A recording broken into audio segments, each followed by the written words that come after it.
Hi, friends. Tonight, allow me to carry you back through the mists of time to an age of timbered houses and flickering hearths, where life behind sturdy oak doors was far harsher than it might seem.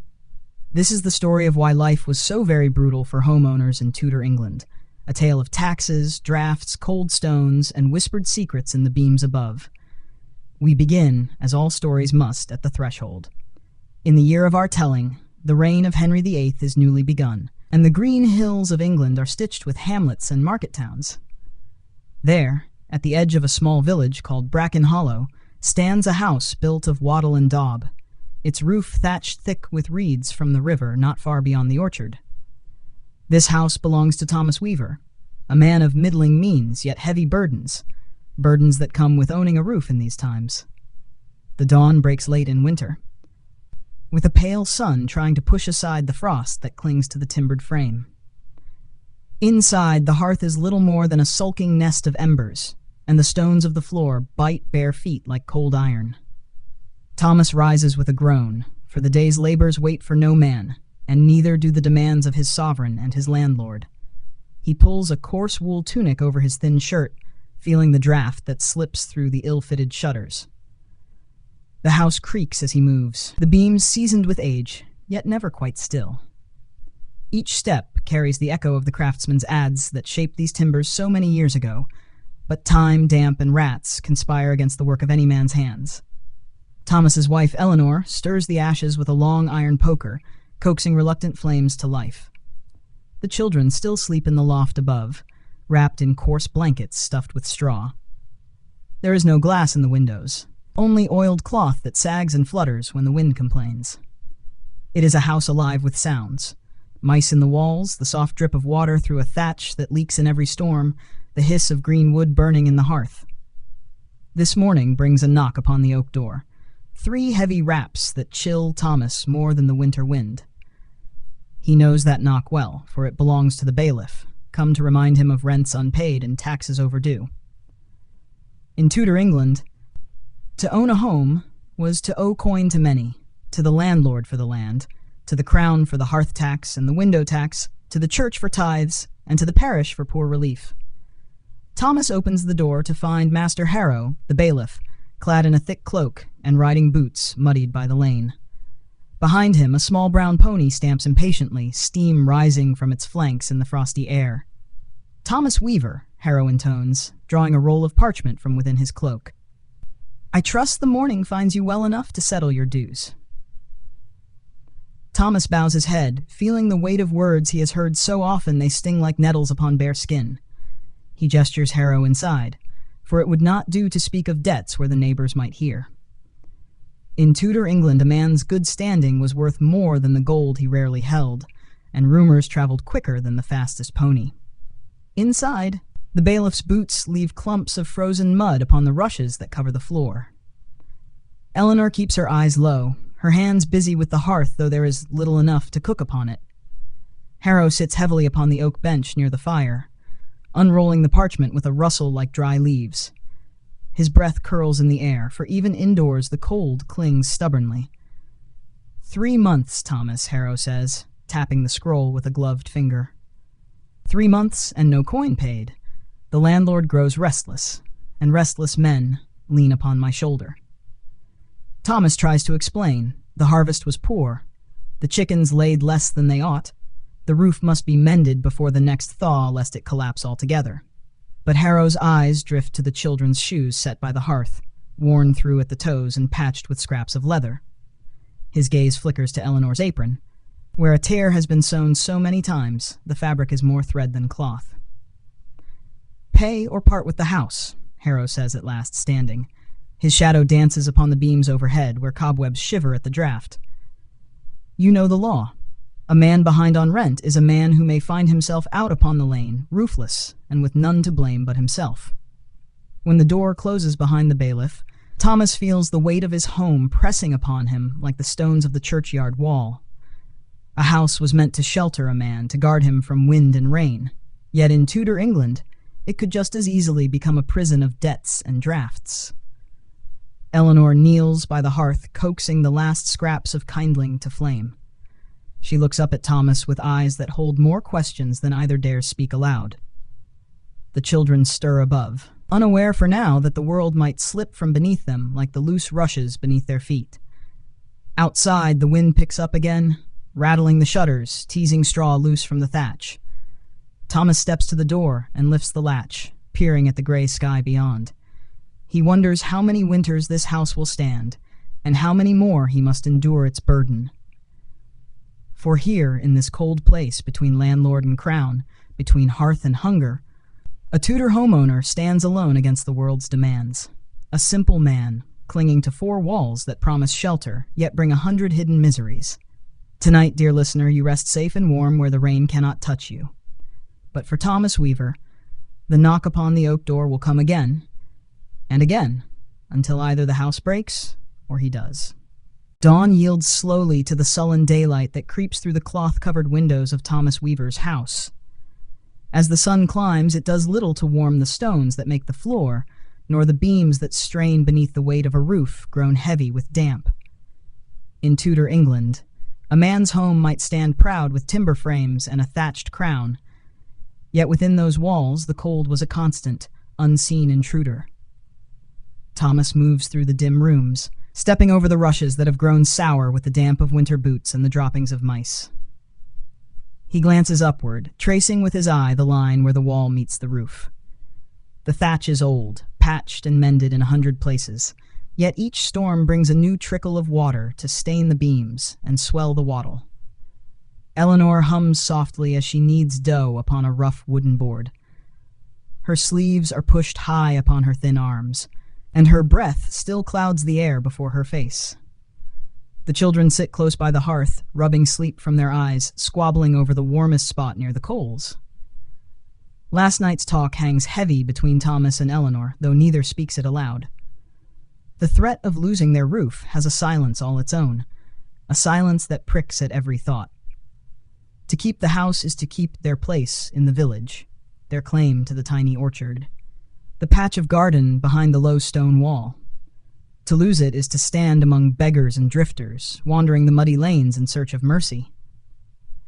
Thomas draws a stool near the hearth, warming his hands above the embers. The heat hardly touches him. The smoke clings more than the warmth. He thinks of what must be done before the next frost comes. The thatch must be patched again, for he saw where the wind lifted reeds free during the last gale. The wattle wall near the back stoop bows outward from rot, and the chimney stones need repointing lest a stray spark set the roof alight. Yet these repairs demand time and coin, both in short supply.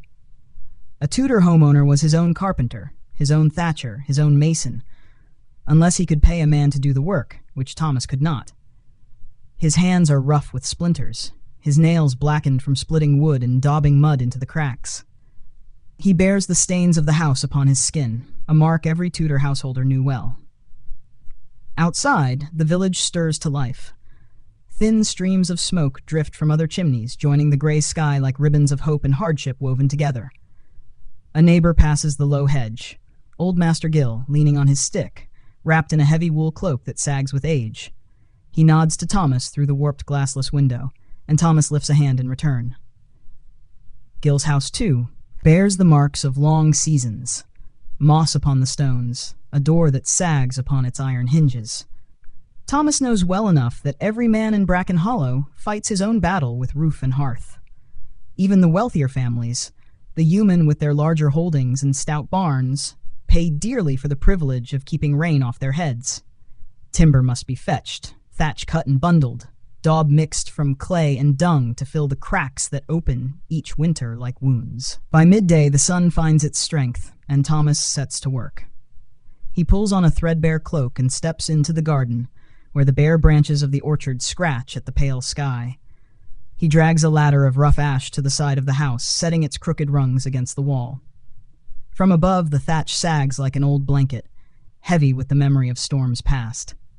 He climbs slowly, feeling each rung shift beneath his boots. At the ridge of the roof, he crouches, peering at the damage. Here, where the thatch meets the crown pole, the wind has torn free a bundle of reeds, leaving a dark hollow that welcomes rain and snow alike. He tests the reeds with a gloved hand. They crumble beneath his touch. A Tudor roof was a living thing. It breathed, it rotted, it invited creatures to share its shelter. Birds nested in its thickness. Mice tunneled through its layers. In spring, sparrows pecked loose straws for their nests elsewhere, and in winter, the thatch turned soft with mold if not tended. To mend it now, Thomas must gather fresh reeds from the marshy bend of the river, bind them tight, climb once more, and hope the weather holds fair. Below, Eleanor watches from the doorway, shielding her eyes with a hand. She says nothing, for she knows her husband's thoughts as clearly as her own. If they spend the daylight gathering reeds, they lose hours that might be turned to spinning wool or tending the meager garden beds. If they do not mend the thatch, the next rain will come through the loft and soak the straw bedding where the children sleep. Thomas descends the ladder, mud clinging to his boots where the garden path has turned soft. He wipes his hands upon his cloak and crosses to Eleanor. Her eyes search his face for some promise he cannot give. He speaks at last, his voice low so the children do not hear. "I'll walk to the bend after supper," he says. "We'll cut what we can. If we're lucky, the frost won't come tonight." Eleanor nods and presses a hand to his sleeve, the touch brief but steadying. Within the house, the children's laughter echoes for a moment before it fades back into the hush of the winter room. So Thomas turns again to the endless work of keeping the cold at bay. To own a home in Tudor England was not to own comfort. It was to fight the chill that slipped beneath the door, to chase leaks that crept through the thatch, to guard every stone and beam with toil and hope. Above him, the low sun slips behind the bare trees. Another night waits just beyond the orchard, and within the house, the shadows gather like secrets. A Tudor homeowner stands alone upon his threshold, armed only with calloused hands and a heart too stubborn to yield to the cold that forever tests his walls. The sun dips behind the western hedge, pulling long shadows across Bracken Hollow's winding lanes.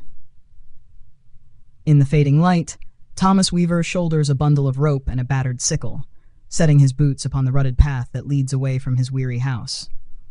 Behind him, Eleanor watches until he rounds the orchard's edge, her figure small and still beneath the bare limbs of an ancient apple tree.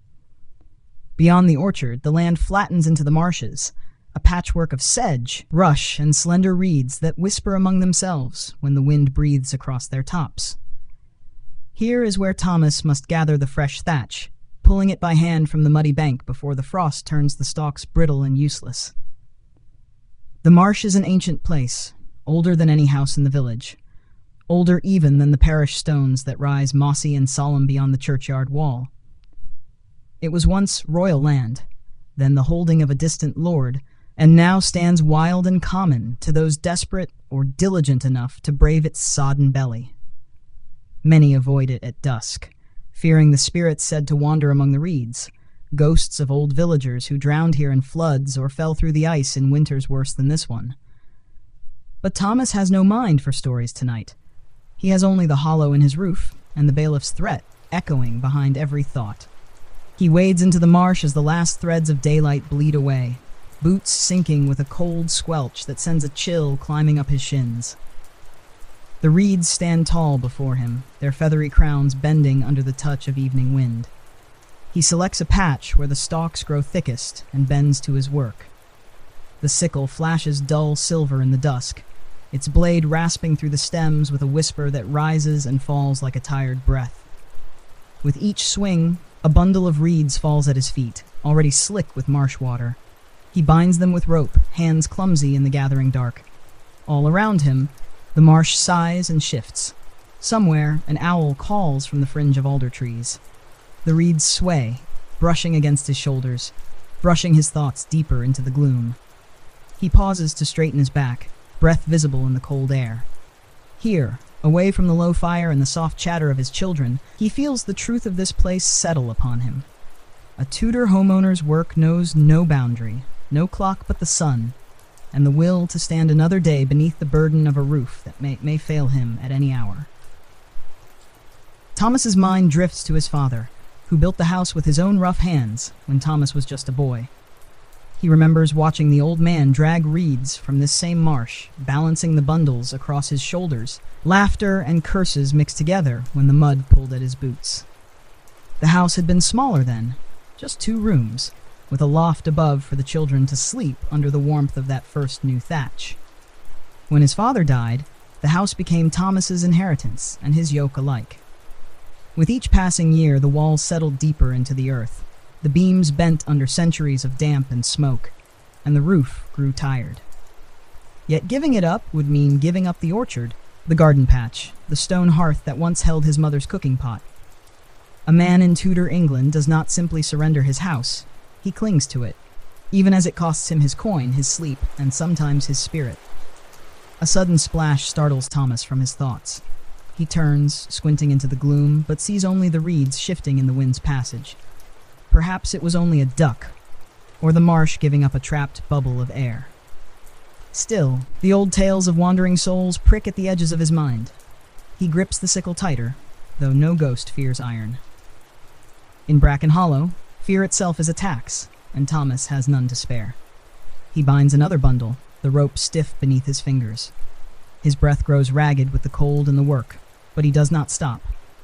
Overhead, the sky has gone from pale ash to deep blue velvet, pricked with the first pale stars. The marsh seems to grow larger in the dark, stretching into the unknown.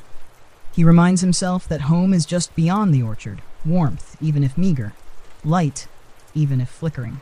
Eleanor's hands waiting to help him carry the load inside, the children's small voices asking if the roof will keep them dry come morning. His boots grow heavy with clinging muck as he drags the last bundle onto the rough path. He binds it tight with the others, fashioning a crude harness to carry them upon his back. The reeds rustle behind him like dry sighs as he shifts the weight and tests his footing. His legs tremble with the effort, but he will not let himself rest until the work is done. Turning back, Thomas pauses to cast one last glance over the marsh. It lies quiet, dark, and endless. In the spring, it will bloom again with green shoots and hidden birds' nests. For now, it is a place of gathering, of quiet bargains struck between man and nature in the deepening dark. He steps onto firmer ground, each pace pulling him closer to the village lights flickering like distant stars through the bare trees. The reeds creak and shift against his back, a burden that promises a night of aching arms, but perhaps a dry bed for the children above the hearth. Ahead, the orchard emerges from shadow, the familiar curve of the garden wall, the lean of the old apple trees. Eleanor waits at the gate with a lantern, its flame trembling in the draft that snakes through the branches. Her face brightens when she sees him, though the worry does not leave her eyes.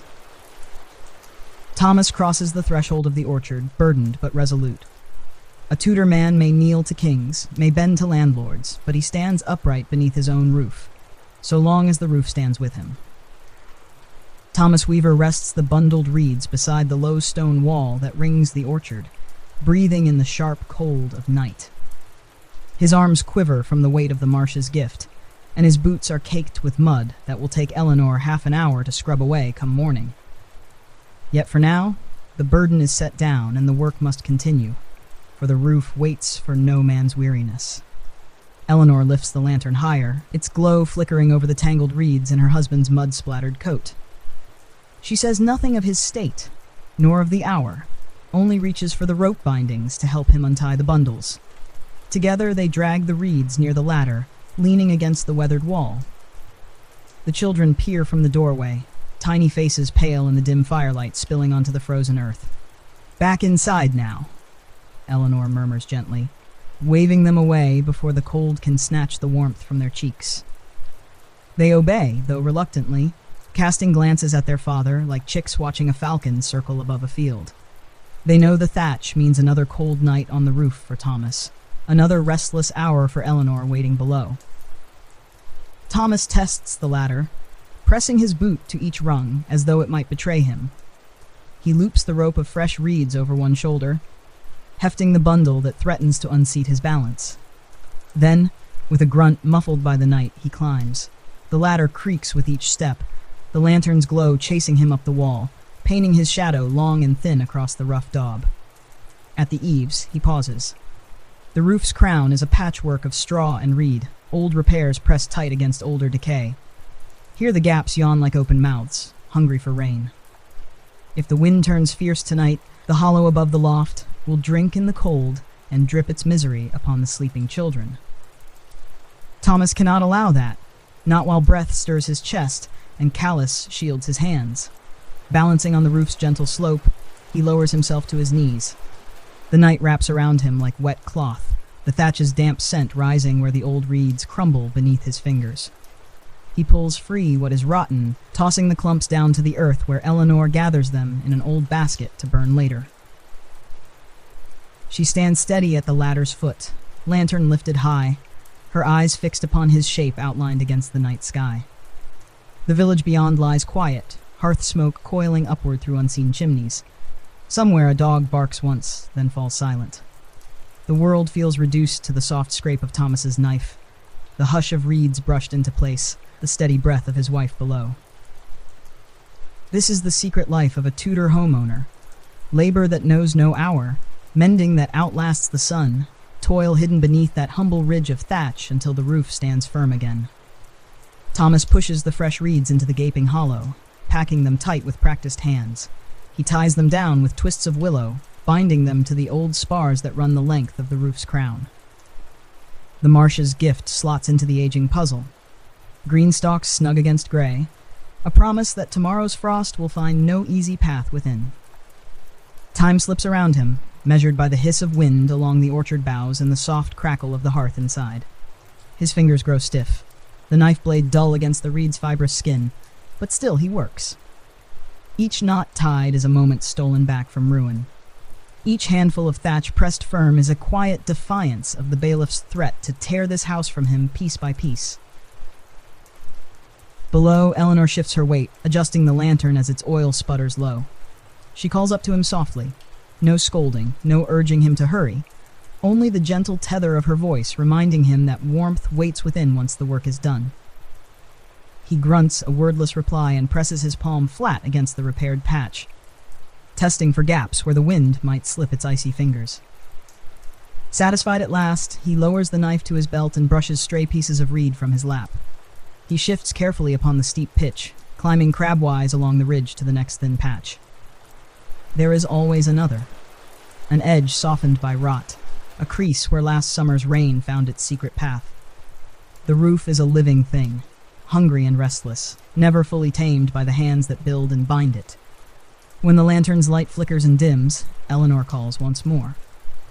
Thomas rests back on his heels, squinting down at her pale face haloed in the last breath of flame.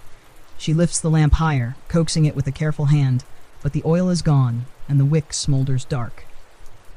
"It's enough for tonight," she calls, voice edged with that quiet firmness only a wife's worry can lend.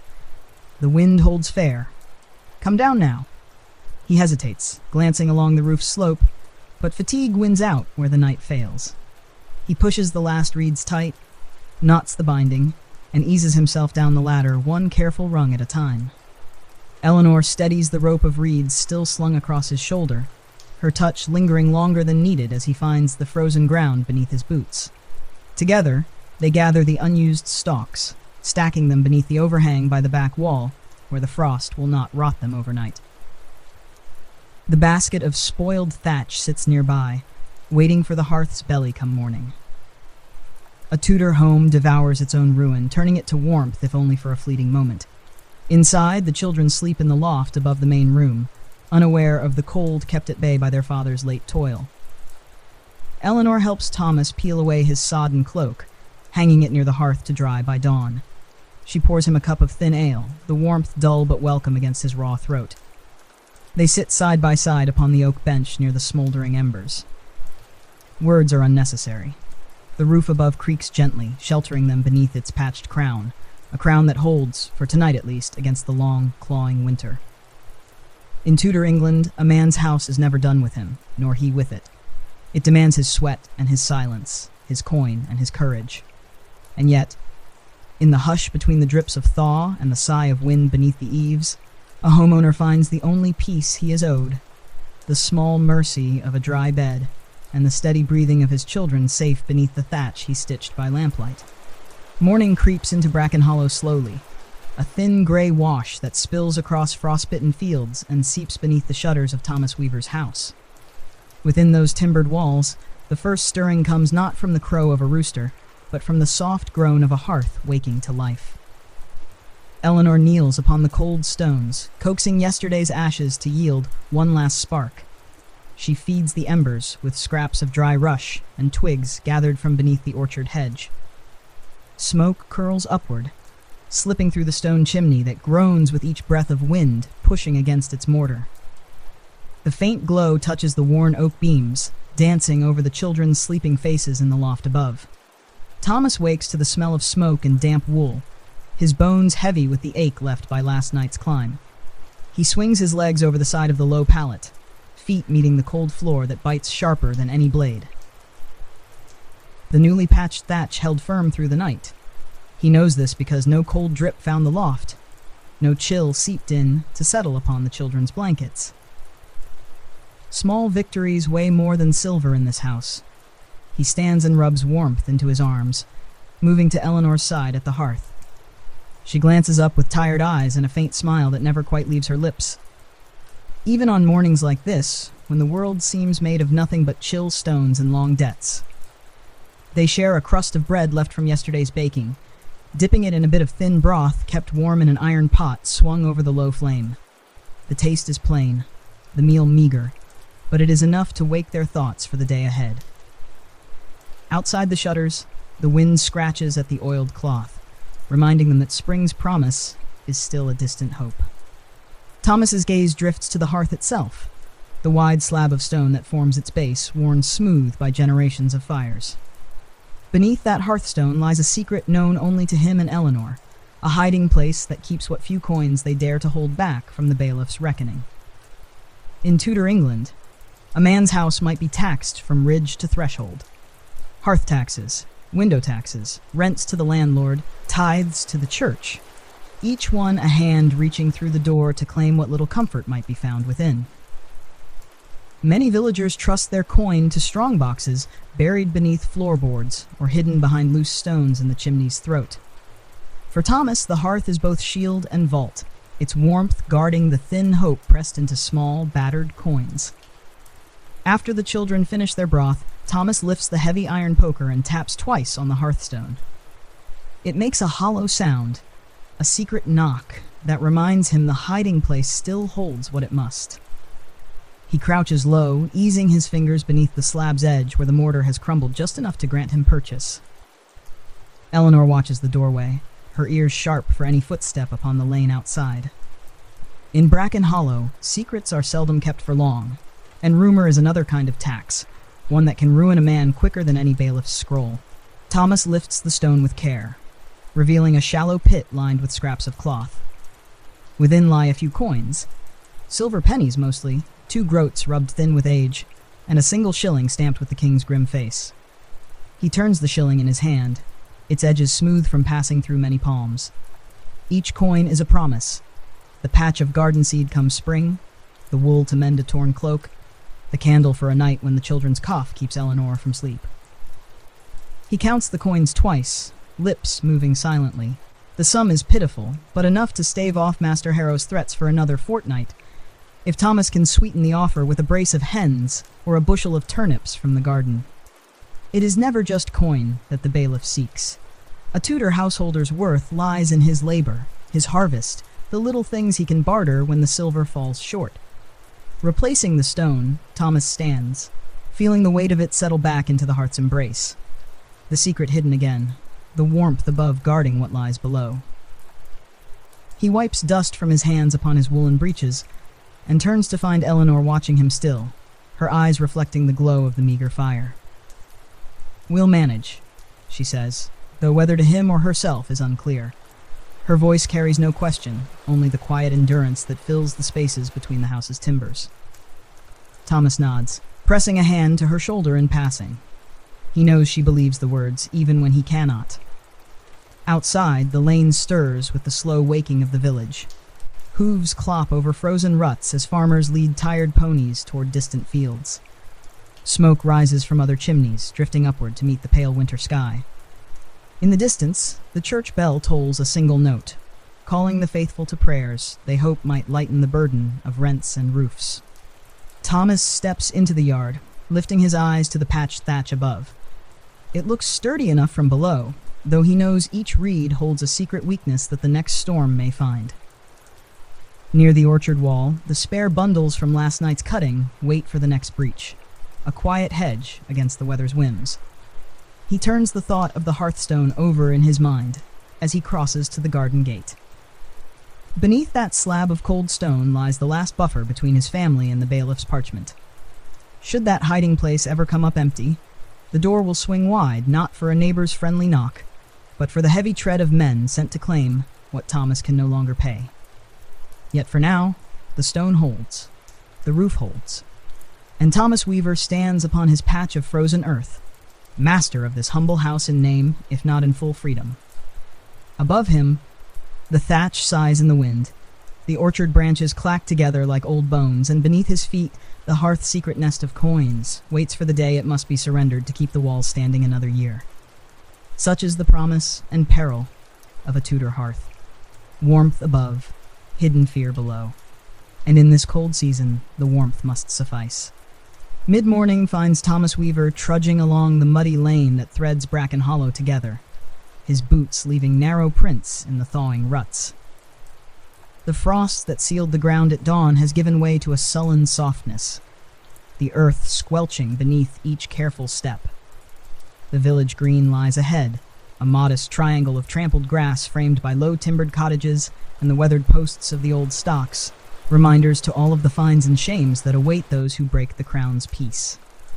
In the center of this green stands the parish cross, its stone base chipped and worn by centuries of feet that have circled it at market days and holy days alike. Today, the green hums with quiet trade. A handful of villagers cluster about carts piled with cabbages and turnips drawn in from the surrounding farms. Barter is the heartbeat of Bracken Hollow. Few have coin enough to spare, but every household has some scrap of food or cloth that might be traded for what they lack. Thomas adjusts the bundle beneath his arm. 3 hens trussed with twine, their feathers ruffled and their eyes dull with confusion at this unexpected journey. They are scrawny things, fed mostly on scraps and what grains Eleanor could spare. Still, they are worth something, perhaps enough to soften Master Harrow's ledger when next he appears with his ink and threats. At the edge of the green, Thomas pauses beneath the parish cross. Its stone surface is flecked with lichen, a cold pillar watching over every transaction that keeps Bracken Hollow's people clinging to hearth and home. He breathes in the mingled scents of cabbage, horse, and peat smoke drifting from nearby chimneys. Then he steps forward into the small knot of neighbors gathered near Mistress Abel's rickety stall. Mistress Abel is a wiry woman with sharp elbows and a sharper tongue, wrapped in a patched cloak that swings about her knees as she leans over a basket of root vegetables. She glances up when Thomas approaches, her eyes flicking from his face to the hens dangling at his side. "Master Weaver," she says, voice pitched to carry just enough for nearby ears to catch. "You bring me hens, do you? You'd best tell me they still lay, else I'll not part with my carrots for scrawny feathers." "They lay," Thomas replies, keeping his tone even. In Bracken Hollow, words cost nothing, but careless talk can cost a man his standing faster than a shilling lost at dice. He lifts one hen for her inspection. The bird clucks softly, wings drooping in the chill. Mistress Abel pinches its breast with dry fingers, testing its weight. "Thin as a beggar's purse," she mutters. "But eggs are eggs, come spring. What will you have for them?" "A measure of barley," Thomas says quickly. "And if you've any lamp oil, a dram to see us through the next fortnight." Mistress Abel squints at him, considering. Around them, the low hum of the green continues, neighbors swapping gossip as much as goods, children darting beneath carts with shrieks of laughter, a mongrel sniffing at the stalks in search of scraps. "Barley I have," Mistress Abel says at last. "Oil is dearer now, the roads are poor. A dram will cost you dear." Thomas feels the weight of the hearthstone beneath his thoughts. He has no coin to spare today. Only these thin hens and the promise that the patched roof will hold if they keep the lamp burning low enough to spot the leaks. He presses gently. "The hens will lay come thaw. If they don't, you'll have their meat for your pot." Mistress Abel clicks her tongue but relents. "Done, then. Leave the birds. My lad will fetch the barley and oil from the store." Thomas nods, passing her the trussed bundle.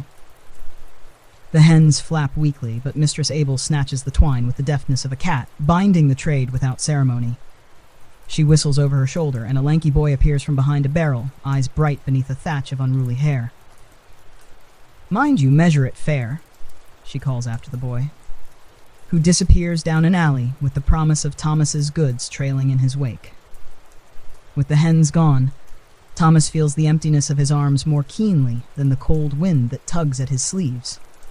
He turns to watch the slow rhythm of the village life swirl about the cross. Neighbors nodding, old men gossiping about fields and church tithes, children dodging the stocks with gleeful shrieks. Each face carries the same drawn lines he sees in his own reflection. The worry of keeping hearth and roof against a world that does not bend for any man's hunger. He shifts to the edge of the green, resting a boot upon the stone step at the cross's base. From here he can see the bailiff's house, larger than most in Bracken Hollow, roofed in slate instead of reed, its windows shuttered tight against eyes that might pry too close. Master Harrow's pony stands tethered nearby, steam rising from its flanks where the chill still clings to its coat. Thomas wonders if the bailiff watches even now from behind the warped shutters, counting hens and sacks and bushels with eyes sharper than any hawk's.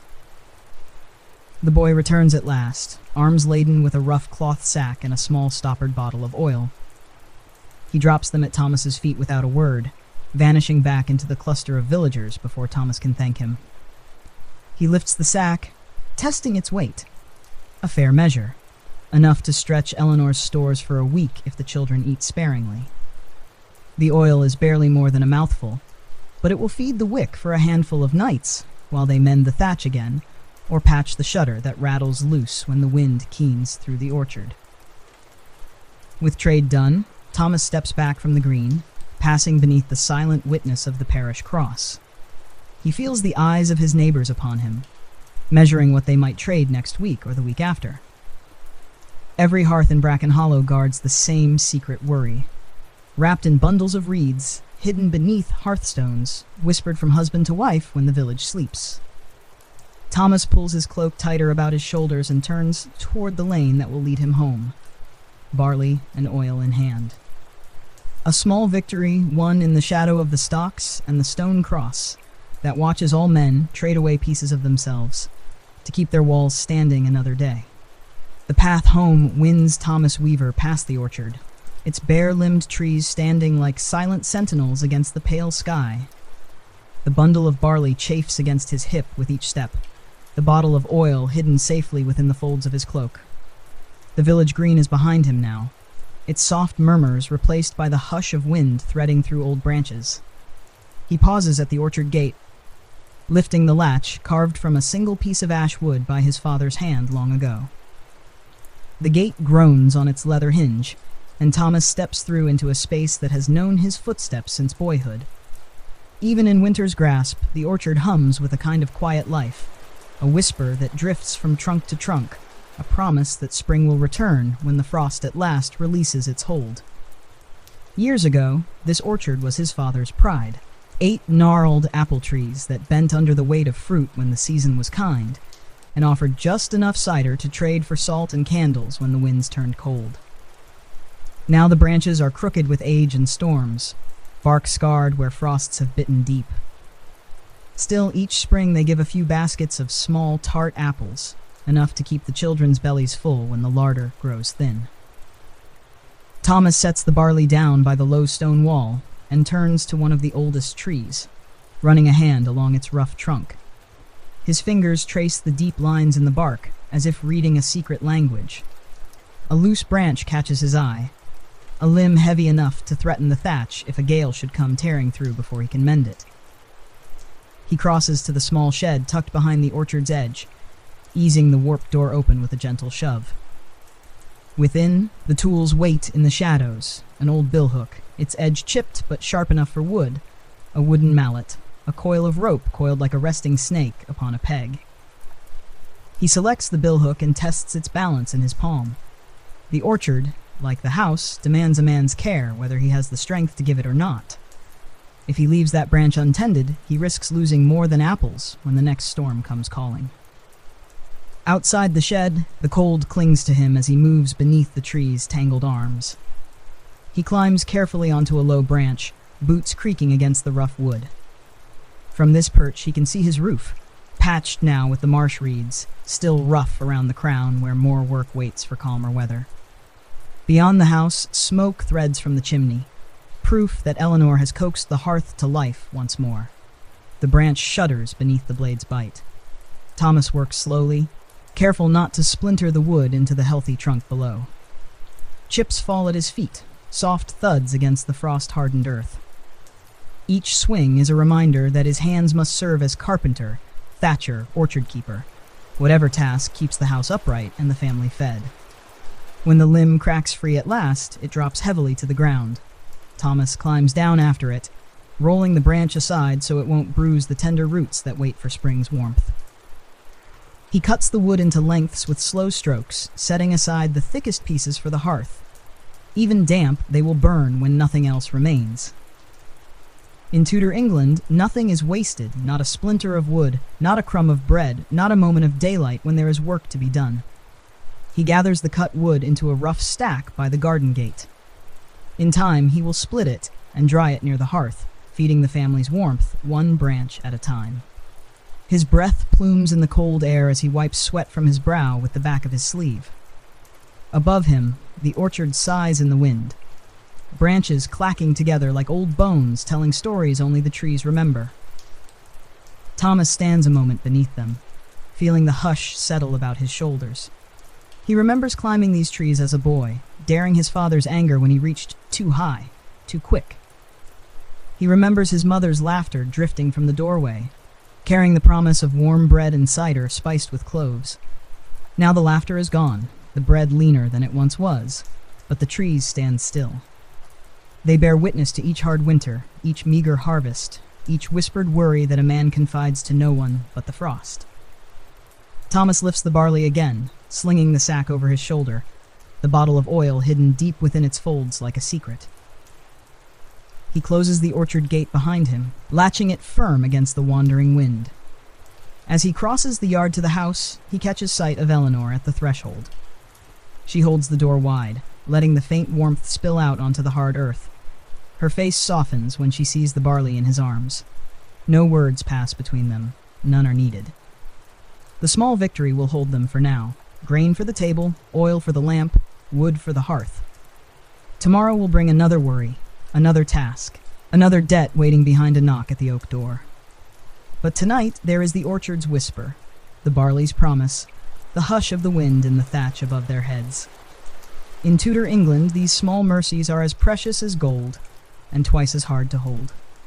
Evening brings with it a hush that settles over Bracken Hollow like a heavy blanket, muffling the clatter of daytime toil.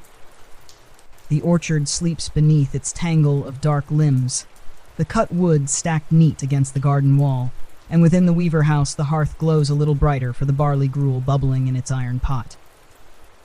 Thomas sits on the bench nearest the flames, his shoulders rounded, hands spread wide above the warmth. Eleanor moves about the small space, stirring the pot, pulling a worn cloth over the loaf of barley bread to keep it from growing stale before its time. Above their heads, the children whisper secrets in the loft, voices softened by the thatch that guards their sleep. There is a peace in these moments, however thin, a sense that, if only for tonight, the roof will hold, the wind will not find the cracks, and the cold will rest its claws elsewhere. Yet the knock upon the oak door has left its echo in Thomas's bones. The bailiff's parchment may sleep tonight, but the debt it records does not. He turns his mind over and over upon this worry, tracing its sharp edges in the flickering light. The hearth's secret cache of coins lies safe beneath the stone, but it is not enough. Not nearly. Master Harrow's tally grows whether the orchard yields or withers, whether the hens lay or the children cough through the night. And beyond the bailiff, there is yet another mouth to feed at Thomas's meager table. The Crown's hearth tax. It is Eleanor who voices what they both think. She speaks low, so the children's dreams remain unbroken. They say the tax man comes by fortnight's end. Thomas nods once, staring into the glow that dances between the iron bars. The hearth tax. A shilling for every fire that burns beneath a man's roof. taken to swell the king's coffers for wars Thomas will never see. For silks Thomas's hands will never touch. The same hearth that keeps his family from the grave threatens to drag him toward ruin all the faster. The taxman's shadow is longer than the bailiff's. Master Harrow may bluff and bluster at the threshold, but the king's collectors arrive with the weight of law and constables behind them. To deny the tax is to risk more than eviction. It is to risk the gallows or the stocks upon the village green, where shame and cold alike will claim a man before hunger does. Eleanor sits beside Thomas, folding her hands in her lap. The silence stretches between them like old cloth, thin in places, worn through in others. When they were younger, there was laughter to fill these quiet moments. Now there is only the soft hiss of the hearth, the creak of timbers settling in the frost, the gentle sigh of wind slipping round the eaves. "I'll speak with Master Gill," Thomas says at last, voice rough as gravel. "He knows the collectors. Mayhap he's heard when they come how much they mean to squeeze this time." Master Gill, the village's oldest tenant farmer, bent but unbowed despite 3 kings and twice as many taxes. He keeps his ear pressed to the bailiff's door and the vicar's whispers alike, and though he has little to give, his words are worth more than most men's coin. If anyone can hint when the knock might come, and how heavy the taxman's hand will fall, it is old Gill. Eleanor lays her palm atop his, warm despite the draught that weaves through the shutter's edges. "If the children were older," she begins, but Thomas shakes his head. "They're not, and I'll not have them know more of worry than they must." In Tudor England, childhood is a brief flicker, soon enough smothered beneath the soot and burden that mark a grown man's days. Thomas would hold back that tide for as long as his shoulders can bear it. Upstairs, a floorboard creaks as one of the children turns beneath a blanket. The sound reminds him that all he labors for rests beneath that patched thatch, trusting him to stand against the wind and the king's ledgers alike. They eat in quiet, dipping barley bread into thin broth that tastes of salt and iron. It fills the belly, if not the spirit. When the bowls are cleared and the last ember glows low in the hearth's cradle, Thomas lifts the iron poker and taps the hearthstone once, a small defiant promise that the secret within will hold a little longer. Eleanor pours what remains of the lamp oil into a small clay vessel, setting it upon the mantel. There is barely enough to last 3 nights if they burn it carefully, stitching or mending only when the children sleep. At last they bank the fire, wrapping the warmth in ash so a spark remains come dawn. Thomas stands at the door, lifting the iron latch to peer at the lane beyond. The night is cold and clear, frost turning the thatch and orchard branches to brittle silver. Somewhere beyond the hedge a fox yips once, then silence reclaims the lane. Tomorrow he will seek Master Gill. Tomorrow he will learn what price the king's hearth tax will demand, and what piece of himself he must surrender to pay it. But tonight the house holds. The door stands firm. The children sleep. He closes the door softly, slipping the latch into place. The wind rattles at the shutter but does not find its way in. Beneath his feet, the secret beneath the hearthstone waits, thin coins pressed between stone and earth like seeds sown in barren soil. In the hush that settles over the Weaver house, the flames gutter low, shadows slip back into the corners, and Thomas Weaver keeps watch against a world that hungers to claim the warmth that keeps him and his family alive. The dawn that wakes Bracken Hollow the next morning is a brittle thing, thin light draped in frost, clinging to every hedge and branch like a warning.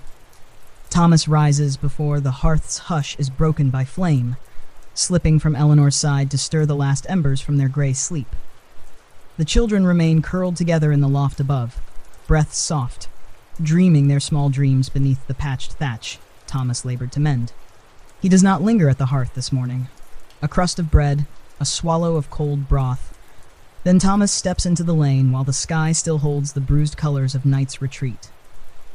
The barley is measured and stored in a corner by the hearth, the oil hidden near the hearthstone. Small comforts. But today, his mind drifts toward the green, and the word he must have from Master Gill before the sun climbs too high. He walks quickly through the village lanes.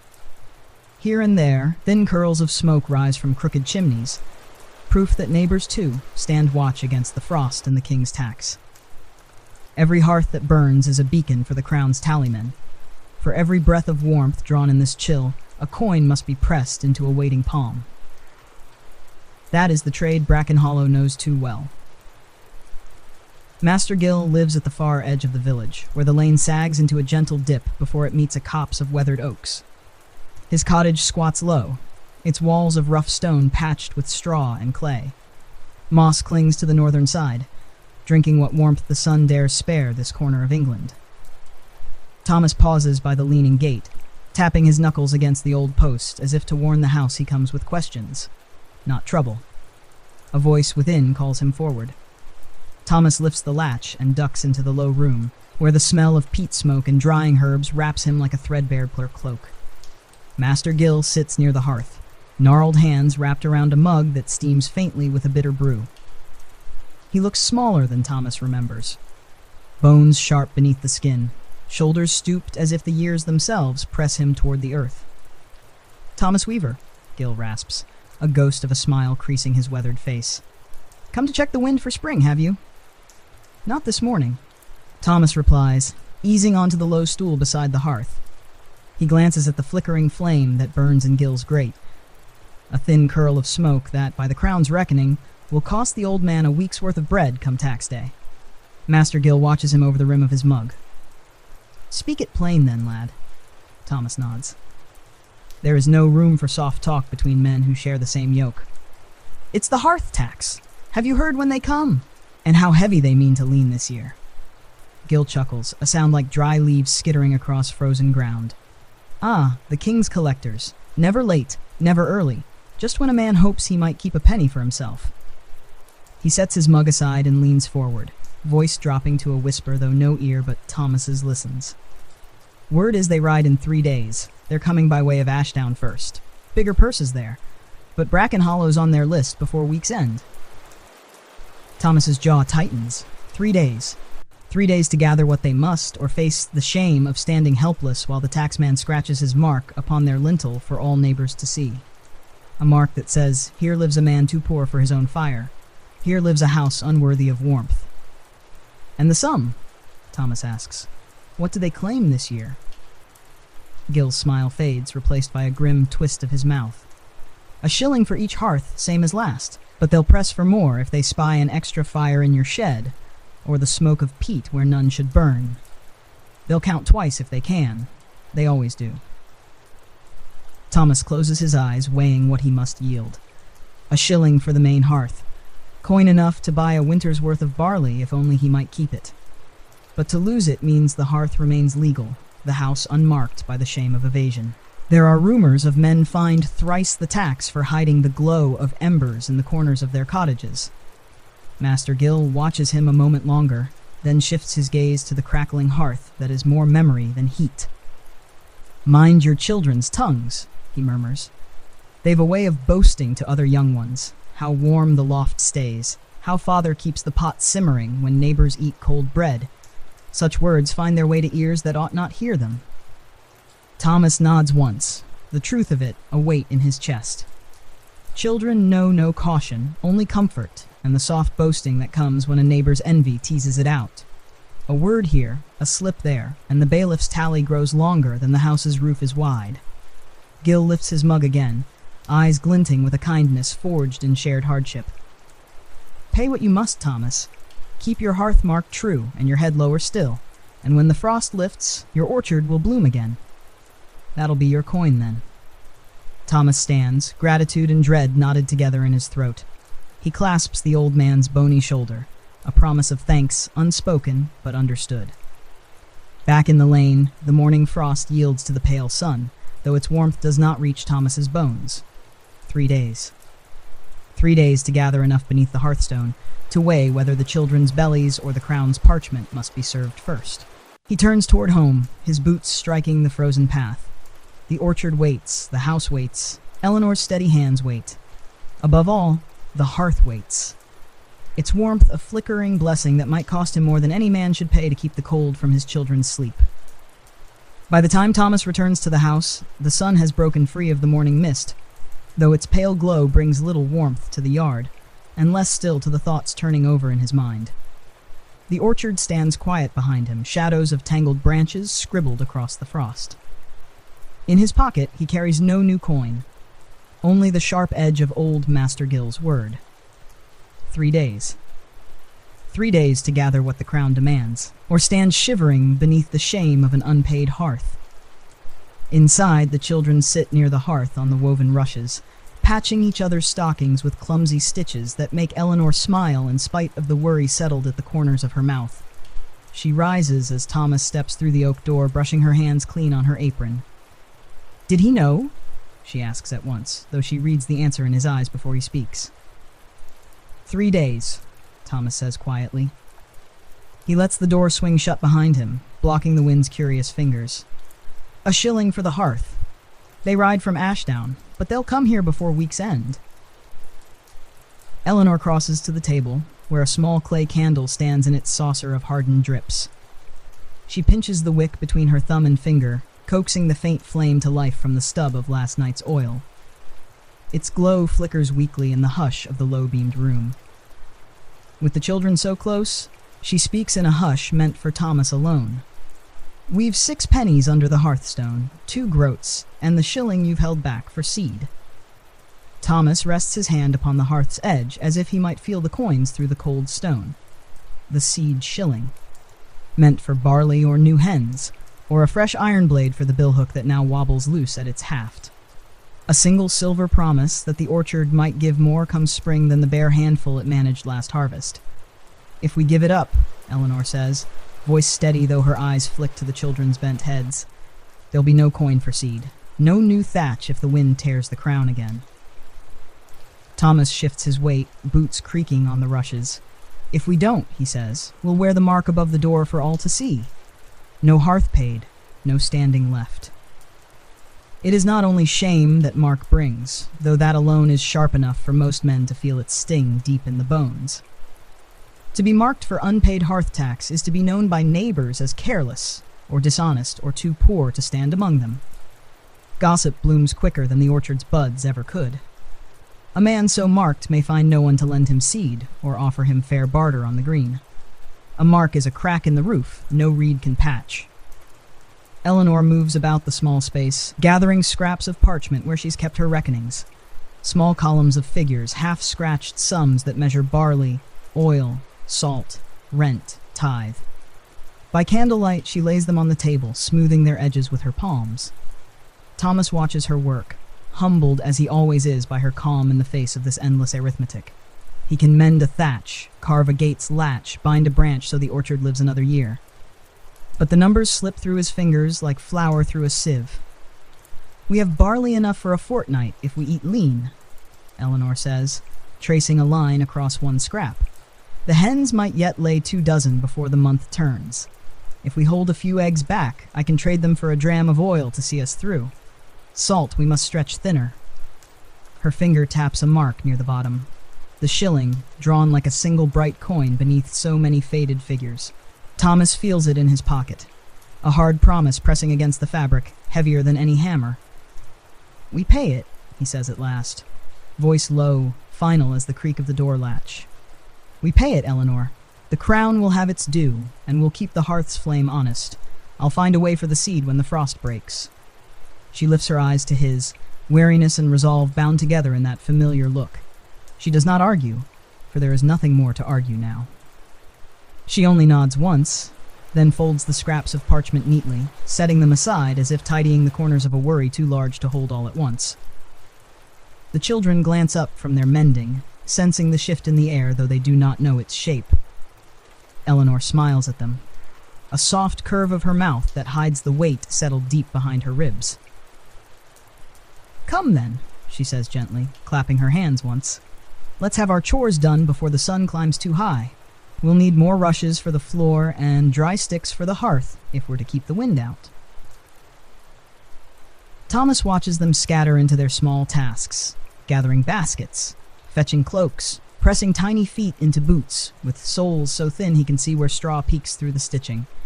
He presses a kiss to Eleanor's temple before he follows them out.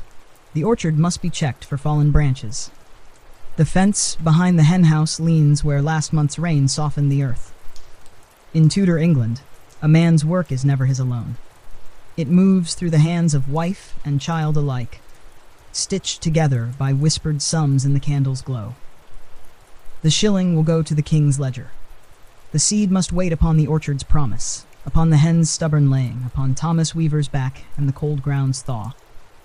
Above the oak door, the patched thatch catches the morning sun, trembling in the wind's breath. Beneath it, within these timbered walls, the candle's flame flickers on, small and steady. A quiet oath that, come frost or taxman, this hearth will burn as long as any coin or kindness remains to feed it.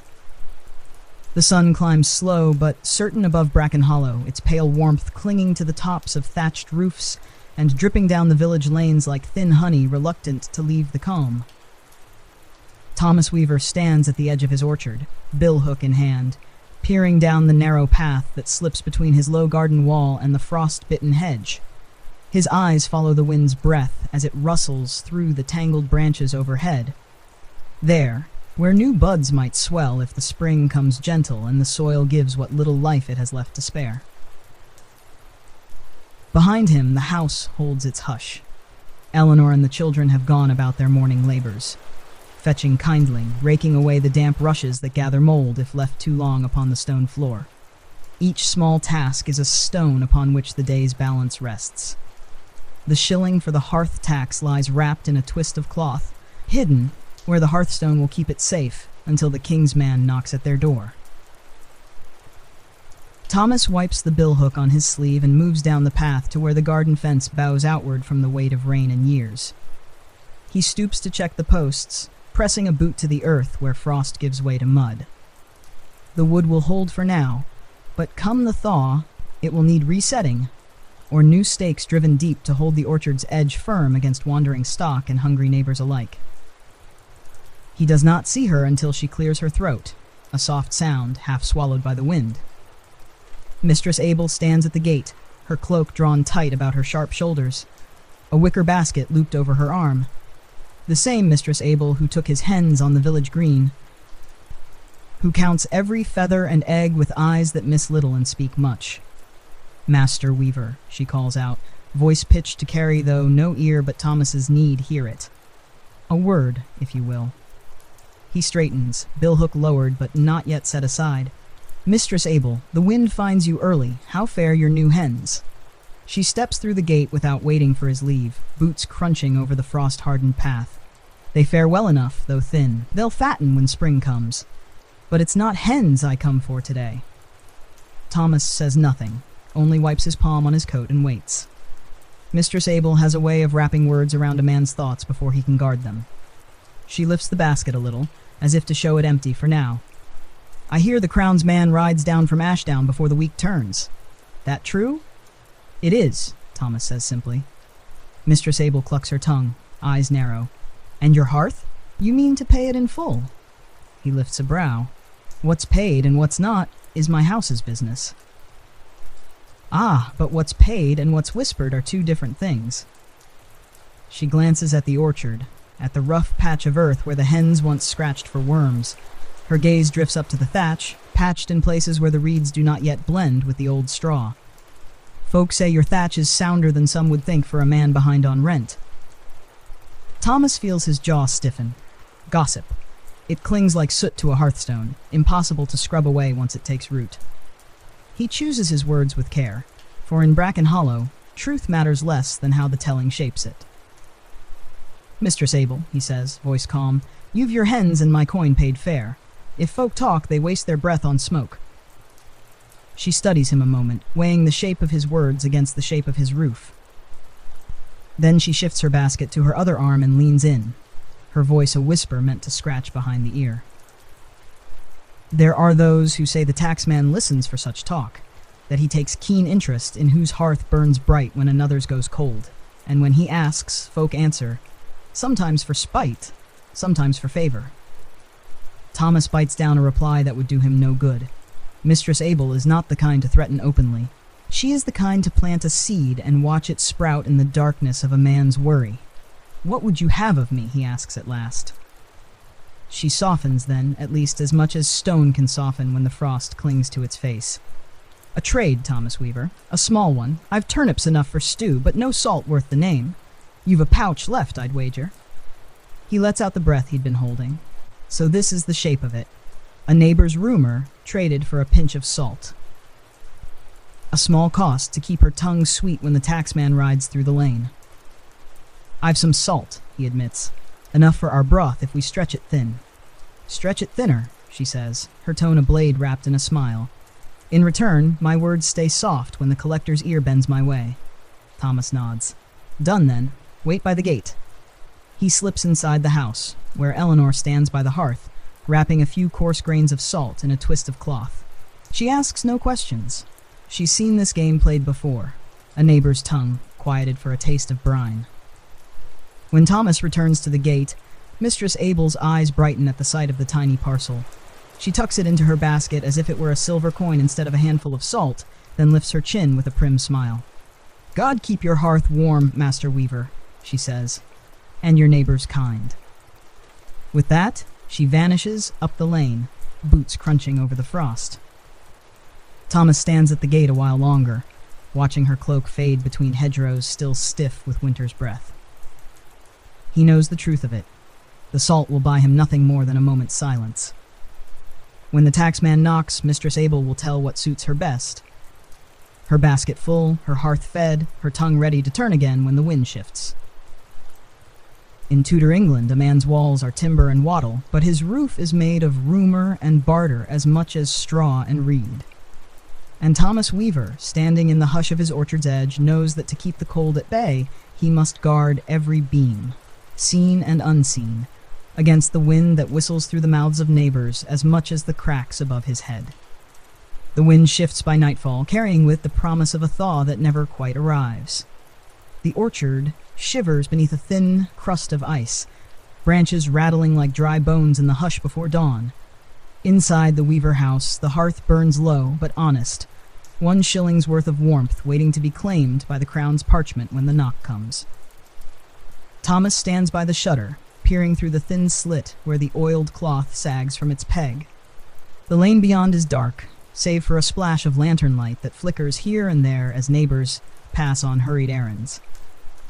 He can see no riders yet, but rumor drifts faster than any horse. By Gill's word, the king's men come before the week's end, and tomorrow marks that promise. Eleanor sits at the table with the children gathered close, showing them how to twist scraps of cloth into tiny wicks for the lamp. Her fingers move with quiet purpose, each curl and knot a small defiance against the dark that creeps closer with every breath of wind along the shutter. The children giggle when the lamp sputters to life, its soft flame licking the sides of the clay bowl. They do not yet know that this glow comes at a price their father will pay before the next frost melts. When Thomas finally steps away from the shutter, Eleanor catches his eye. She does not speak. Her look says enough. They have done all they can. The thatch patched, the orchard trimmed, the hearth kept burning with nothing hidden from the eyes that soon will come to pry. The children climb the loft ladder as the last ember in the hearth hisses beneath a fresh twist of kindling. They burrow beneath blankets, Eleanor stitched from scraps gathered over years. A patchwork of old tunics, worn cloaks, a shawl that once belonged to Thomas's mother. Soft voices drift down as they settle, drifting into the realm where the wind cannot reach. The night stretches long. Thomas sits at the bench nearest the fire, staring at the hearthstone as if he might see the shilling beneath it, pressing into the earth like a root too stubborn to be pulled free. He runs a thumb along the iron poker, feeling the cold bite into his skin. He thinks of the orchard's branches, the damp wood stacked near the wall, the hollowed fence post that will need mending when the frost lifts. He thinks of the knock that will come, whether he fears it or not. Sleep comes for Eleanor first, her head resting upon folded arms at the table. The candle sputters beside her, its light weaving shadows across the oak door. Thomas lets her rest, though he does not allow himself the same mercy. When dawn breaks, it does so with a hush that presses against the shutter like a held breath. Frost rims the edge of the window cloth, catching the first thin sunlight in a scatter of dull sparks. Thomas rouses Eleanor with a soft touch to her shoulder. She wakes without complaint, moving at once to stir the hearth's embers to life. They eat quietly. Just barley and a scrap of cold cheese too hard to chew without soaking it in the broth. Eleanor coaxes from the last of the salted bones. The children chatter sleepily, rubbing frost from the loft's rail with their sleeves. They know nothing of the worry pressing behind their father's eyes. They ask only if they might carry kindling from the stack to the hearth, eager for a task that keeps the chill from creeping up their sleeves. It comes mid-morning. The sound of hooves upon the frozen lane, slow and measured, no hurry in their tread. Thomas stands at the hearth, his breath trapped in his chest. Eleanor lifts her head from the kettle, her eyes flicking to the oak door. 3 hard knocks, knuckles upon seasoned wood. They echo through the beams, stirring dust from the rafters where the winter's spiders make their keep. Thomas wipes his hands on his tunic, crosses to the hearthstone, and lifts it carefully. The coins lie there. 6 pennies, 2 thin groats, the shilling meant for seed. He gathers them in a twist of cloth, tying the ends tight, pressing the bundle into his palm as if the warmth of his hand might make the silver cling to him instead of the king. At the door he pauses, glancing once over his shoulder at Eleanor. She stands tall despite the worry softening her shoulders, the kettle's steam curling around her like a small shield. The children watch from the ladder, eyes wide, breath held. Thomas lifts the latch. The cold slips inside first, sharp as a blade along the threshold. Then the collector appears, cloaked in black wool, a leather ledger bound tight in his gloved hands. Behind him waits a constable on a lean pony, its breath a cloud of steam above the frost-rimmed hedge. "Thomas Weaver?" the man says, though he knows well enough whose door he darkens. His eyes flick once to the hearth behind Thomas's shoulder, as if counting its stones from where he stands. "Aye," Thomas replies, voice even. The collector lifts the ledger, unbuckles its strap, and finds the mark that bears Thomas's name among dozens. Names that carry the same hush of worry behind every oak door in Bracken Hollow.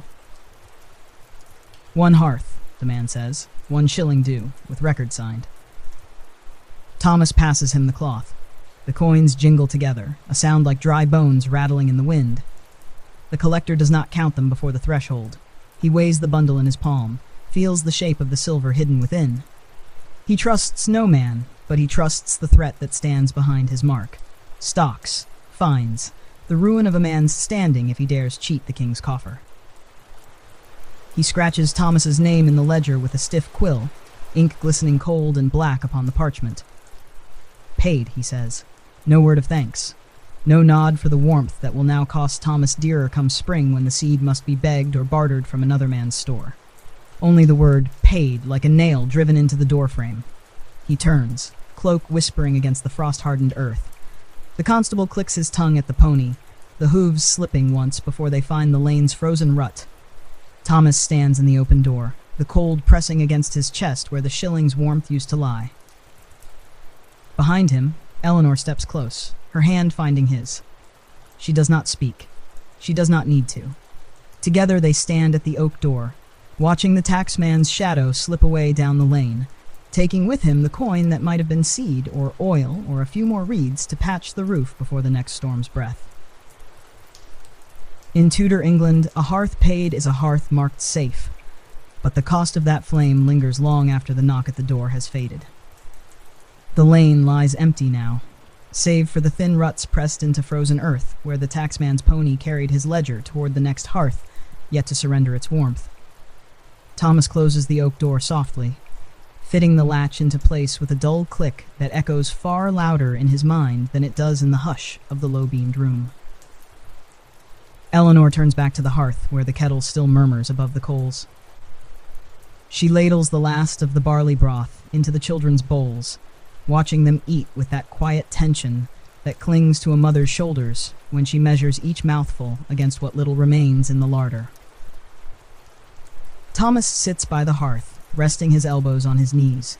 He listens to the scrape of wooden spoons, the small gulps and soft sighs of children too young to know what it costs to keep them warm and fed. The shilling's absence sits heavy in his pocket like a bruise where a coin once lay. Beneath the hearthstone there remains nothing but dust, and the faint impression of where the coins pressed the earth smooth. When the bowls are cleared, Eleanor wipes her hands on her apron, turns to Thomas, and speaks low so the children will not carry her worry up the loft ladder tonight. We've enough barley for 2 days, 3 if we grind it thin. No salt to speak of, no more oil for the lamp when this wick burns down. Thomas does not look away from the hearth's glow. We'll stretch it. I'll ask Master Gill if he has grain to spare. Eleanor's lips press thin at the mention of Gill's name. She knows as well as Thomas that the old man's store is no richer than their own. What he has, he guards carefully. Enough for himself, enough for his old sheep and the bit of garden he scratches from the stony ground. He's given more than his share of words this winter, Eleanor says gently. He may have no barley left to give. Thomas rubs a hand across his jaw, feeling the bristle of a beard he's not found time to trim. The orchard will yield nothing until the frost breaks. The hens, thin creatures at the mercy of the wind, might offer a few stubborn eggs if the days warm soon. The fence needs mending. The thatch will not wait forever, but all of it rests now behind the sharper worry pressing at the door. Hunger. Outside, the orchard sighs beneath the bare sky. Thomas thinks of the marsh beyond, the patch of reeds that gave him thatch when the wind tore the roof's crown. It holds more than reeds if a man knows where to look. Wild onions buried in the mud, bitter greens that push up early when the frost loosens its grip. We'll walk the marsh tomorrow, Thomas says. I'll take the boy. The ground's softening near the bend. There may be shoots enough to stretch the broth. Eleanor's shoulders ease just a little. The water's still cold. Mind his feet don't go under. He'll wear my old boots, Thomas promises, though he knows the boy's toes will swim in leather cracked near through. Still, leather is better than skin when the marsh's chill creeps up a man's bones. The children drift up the ladder soon after dusk, their small limbs heavy with the comfort of barley and broth. They sleep quickly, huddled together for warmth beneath blankets patched so many times that each square tells its own story. A bit of Thomas's wedding cloak here, a sleeve from Eleanor's mother's gown there. Thomas and Eleanor sit long by the hearth, speaking in the soft hush shared by those who hold back fear until the children's dreams are safe from it.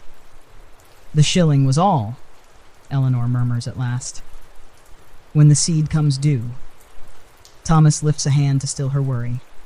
When the seed comes due, the orchard will give, and if it does not, the marsh will. He says it as if the words might carry weight enough to press food into their hands, but he knows what the orchard is now. Bare branches clinging to the memory of sweeter harvests long gone.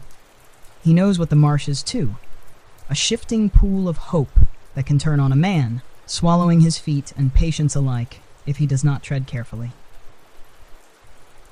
Eleanor stirs the embers with the iron poker, chasing sparks that flare bright before fading into the dark corners of the hearth. Perhaps we can trade again on the green, she says.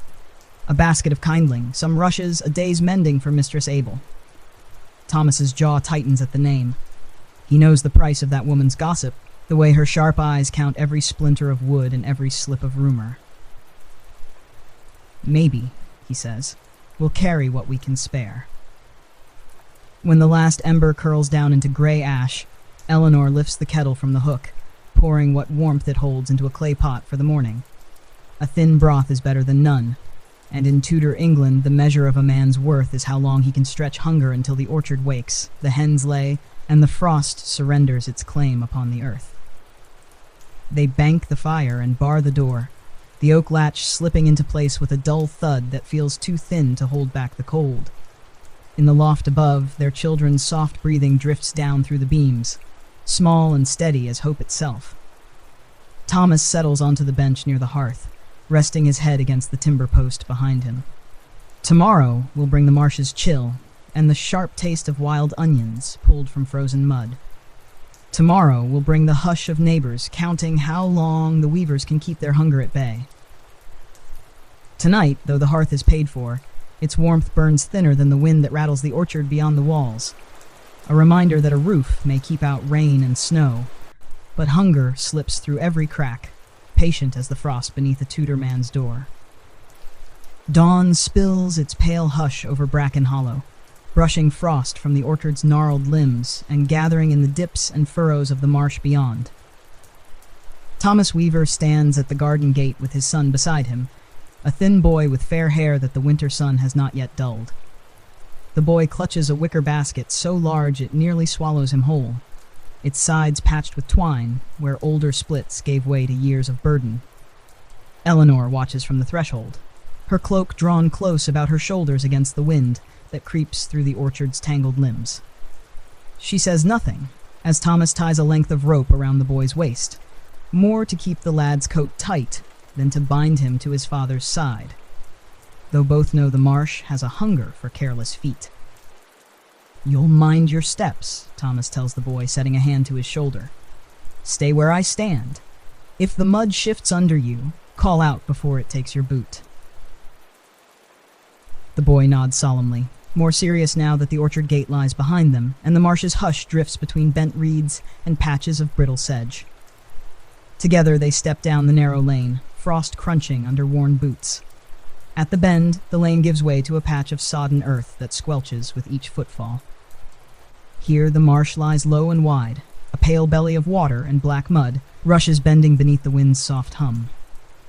In the warmer months it teems with life, dragonflies flitting in clouds above glassy pools, frogs croaking in hidden hollows. Now it sleeps beneath the frost, though Thomas knows its secrets do not rest so easily. He tests the ground ahead with the shaft of his billhook, tapping at the ice-crusted mud to find a path solid enough to bear them both. The boy watches his father's steps with the sharp-eyed care of youth trained early to mind where he treads.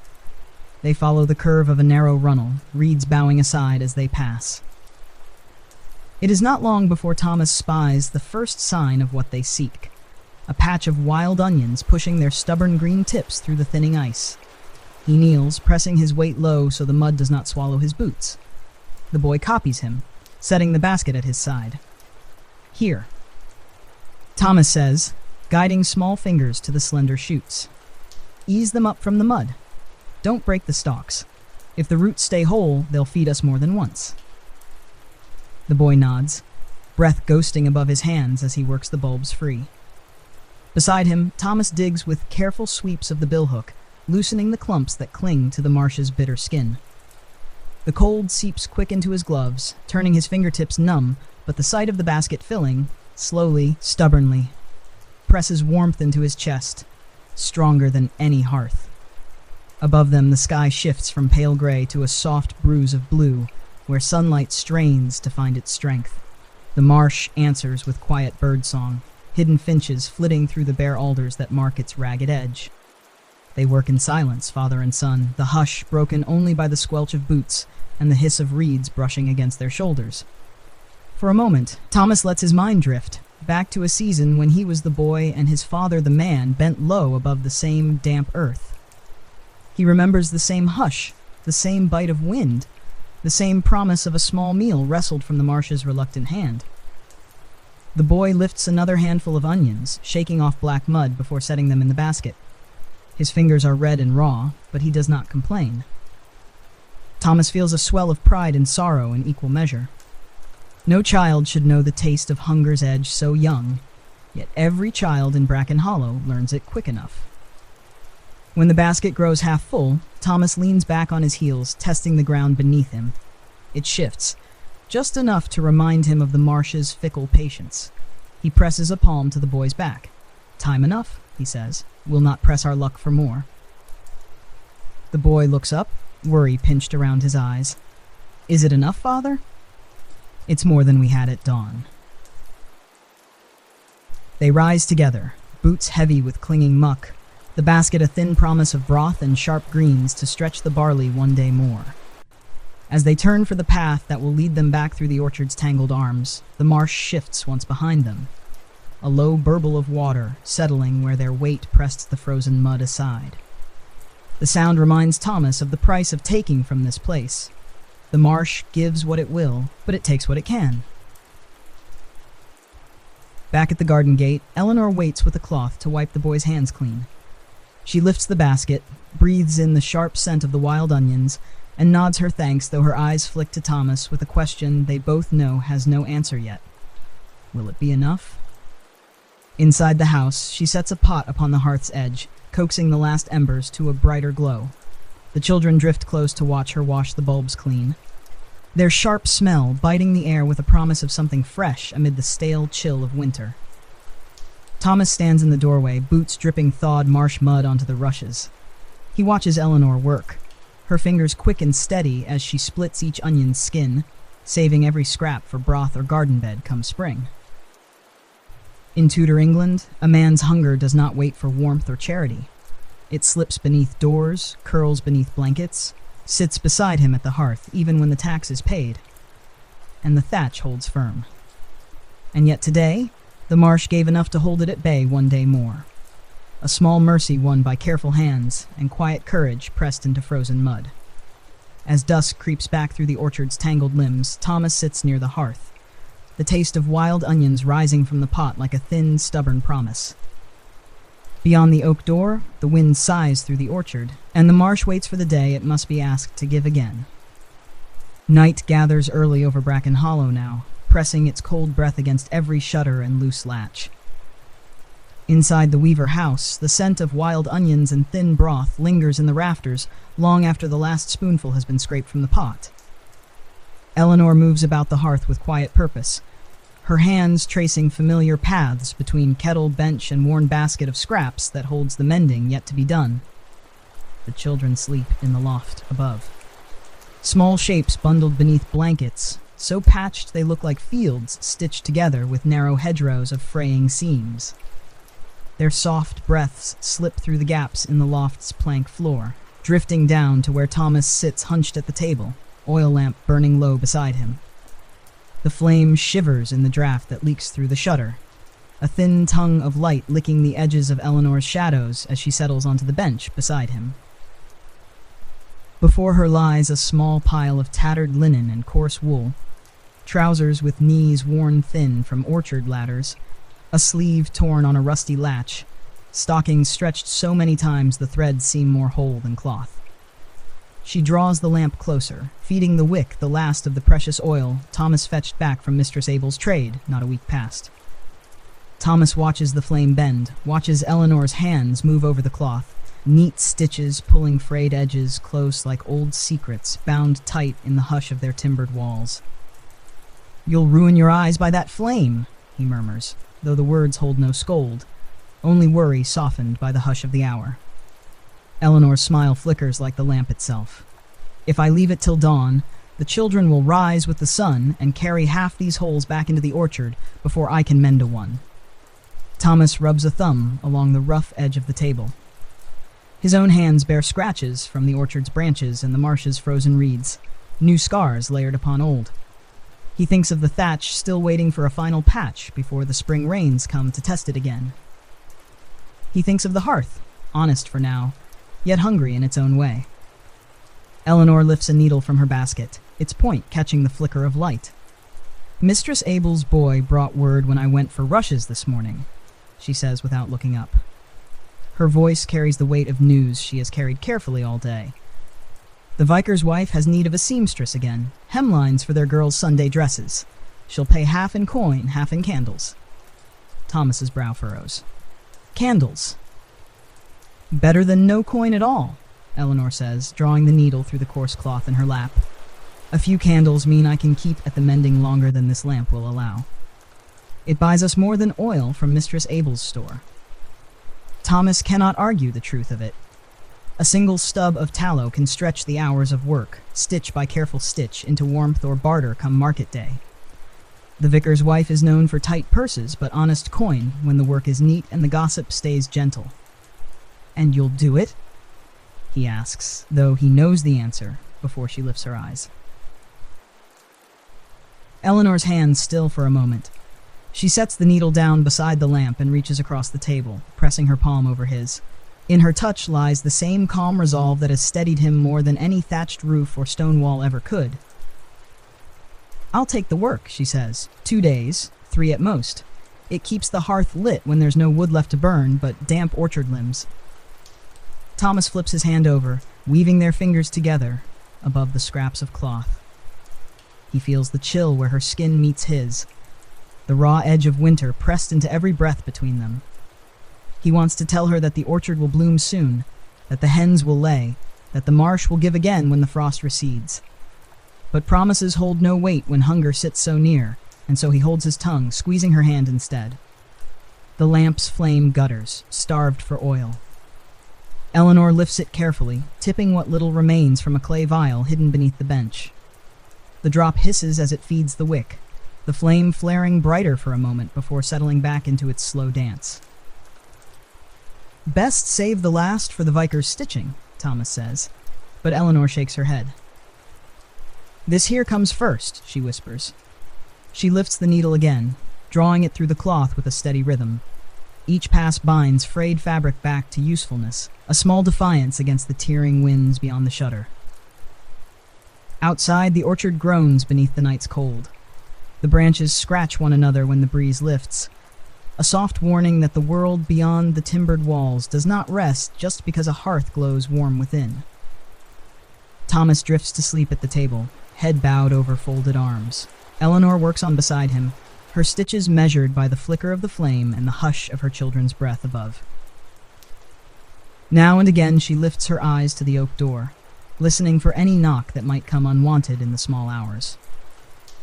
But the lane lies empty tonight, and the only sound is the soft murmur of thread slipping through cloth, weaving hope into trousers worn thin by the orchard's burden. In Tudor England, a roof can keep out wind and rain, but not the cost of warmth. A hearth paid for in coin demands yet more in labor and quiet sacrifice. And so by candlelight, a mother's hands hold the line between frayed cloth and bare skin, between thin warmth and the chill that waits for every careless seam left open to the night. Sunday comes wrapped in a hush so thin it barely holds the frost at bay. Dawn drips slow from the orchard's bare branches, each twig tipped with a single bead of melting ice that catches the pale sun as if to hoard its warmth. Inside the Weaver house, the hearth flickers low, the last of yesterday's gathered sticks feeding the embers with a soft hiss and crackle. Thomas wakes to the sound of the church bell pealing across Bracken Hollow, its iron voice drifting over fields, hedgerows, and thatched rooftops alike.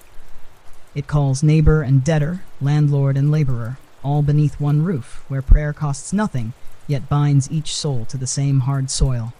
Eleanor stands near the hearth, smoothing the sleeves of her one serviceable gown, patched so carefully that from a distance it might pass for new. Beside her on the bench lies the small bundle of neatly folded hems she must deliver to the vicar's wife once the bells have stilled and the final blessing is spoken. Thomas watches her pin her hair beneath a plain linen cap, fingers deft despite the cold that creeps along the rush-strewn floor. He thinks of the candles promised for this small labor, how their stubby flames will light her sewing when the dusk crowds too close and the oil is gone. He knows, too, how the vicar's wife will weigh each hem, with eyes sharper than any needle, seeking a crooked stitch, a frayed edge, an excuse to pinch the payment thinner. The children stand by the door, fidgeting with sleeves and stockings made neat for this one morning, when the whole village gathers to prove itself devout and respectable under God's watching eye. Their shoes are scrubbed clean of orchard mud, though Thomas knows the marsh's black stain still clings to the soles. Hidden, but they're all the same. He bends to tie his own boots, feeling the stiff leather bite against the bend of his foot. They were his father's once, softened by years of trudging through Orchard Lane and Market Green.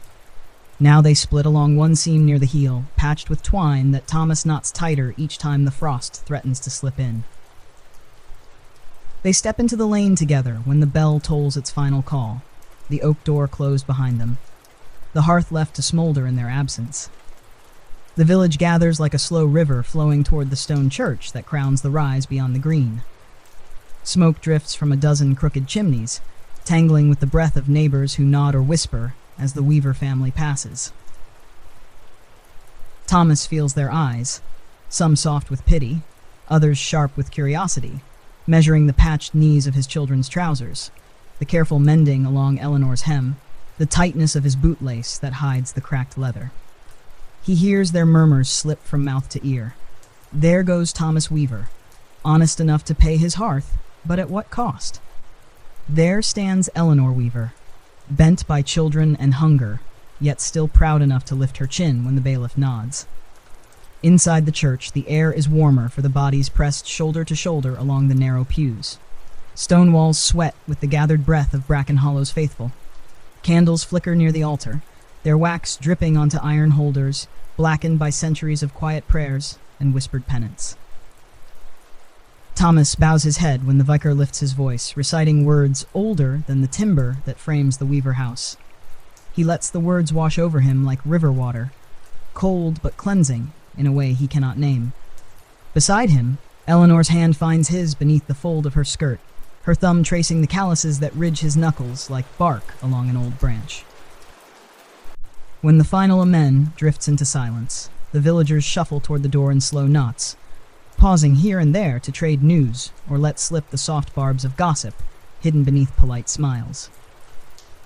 Mistress Abel stands near the nave, fingers clasped tight around her prayer book, her sharp eyes darting from hearth-payers to those who carry debts like stones beneath their cloaks. Eleanor slips away to the vicar's wife, the folded hems tucked neat beneath her arm. Thomas watches her bow her head in greeting, listens to the crisp rustle of cloth as the bundle changes hands. A murmured exchange, coin and candles promised in careful measure. The vicar's wife lifts each piece, pinches the seams between her thin fingers, frowns at a loose thread that Eleanor quickly snips away with her small shears. Satisfied, barely, the vicar's wife passes Eleanor a small cloth pouch and a stub of wax bound in parchment. Not enough for warmth, perhaps, but enough for light when darkness swallows the hour before dawn. Outside, the children chase one another beneath the yew trees while the last of the congregation drifts homeward. Thomas stands near the low stone wall, feeling the chill slip through his patched cloak. Beside him, Master Gill leans on his stick, a bent figure wrapped in a cloak so thin the wind whistles through its frayed hem. "You paid the hearth?" Gill asks without looking up. His eyes trace the sky, measuring the gathering clouds that promise more frost before the orchard wakes. Thomas nods once. "Paid. The seed must wait." Gill grunts. "The orchard will give, or it won't. The marsh will give, or it won't, but the crown always takes." Thomas says nothing. He watches Eleanor slip the cloth pouch into her apron, the weight of a few small coins pressing against the promise of more candles to come. The church bell tolls once more, a single note to scatter the last faithful into the lanes that stitch Bracken Hollow together. Thomas gathers his family near, his hand resting upon his son's shoulder, his eyes lifting to the small patch of sky that hangs pale above the bare yew trees. A Sunday beneath the bells brings no miracles, only the quiet comfort of knowing their roof still holds, their hearth still flickers, their debts paid for now in coin and careful stitches. In Tudor England, faith does not fill the belly nor patch the thatch, but it binds neighbors beneath one roof of stone and prayer, where the cold wind waits patient at the door. When the bells have long since quieted and Bracken Hollow slips back into its weekday hush, Thomas Weaver stands once more at the edge of his orchard, the sky above him bruised with the pale promise of dusk. Behind him, the house breathes slow warmth into the cold air that presses at its patched thatch and rattles the loose shutter by the loft. The children's laughter drifts through the cracks in the oak door, soft, fleeting, soon swallowed by the wind's restless hum. Thomas stoops to test the fence post, leaning hard away from the stone wall. His boot presses the frost-soft ground, finding the mud beneath still stiff enough to bear his weight, but ready to give when the thaw runs its fingers through the orchard's roots. He braces the post with a shoulder, pushing it upright so its tilt does not invite wandering livestock to nose through the fence and steal what little orchard fruit might yet bloom come spring. The post shifts back when he lets go. He curses softly under his breath and kneels to pull at the binding of willow wands that once held it firm. The strands snap under his thumb, dry and brittle as old straw. He needs new bindings, new stakes, better timber than these half-rotted lengths left from his father's time. He needs many things he cannot name aloud for fear of reminding himself how thin the margin truly is. He rises, brushing mud from his knees. The orchard around him holds its hush, branches clicking overhead when the wind teases the last dead twigs free. He remembers this place in sweeter days, green boughs bending with apples so round and fat they seemed to sing when they dropped into waiting baskets. His father's voice rises from that memory, gruff but steady. Mind the roots, lad. Feed the roots, and they'll feed you back tenfold.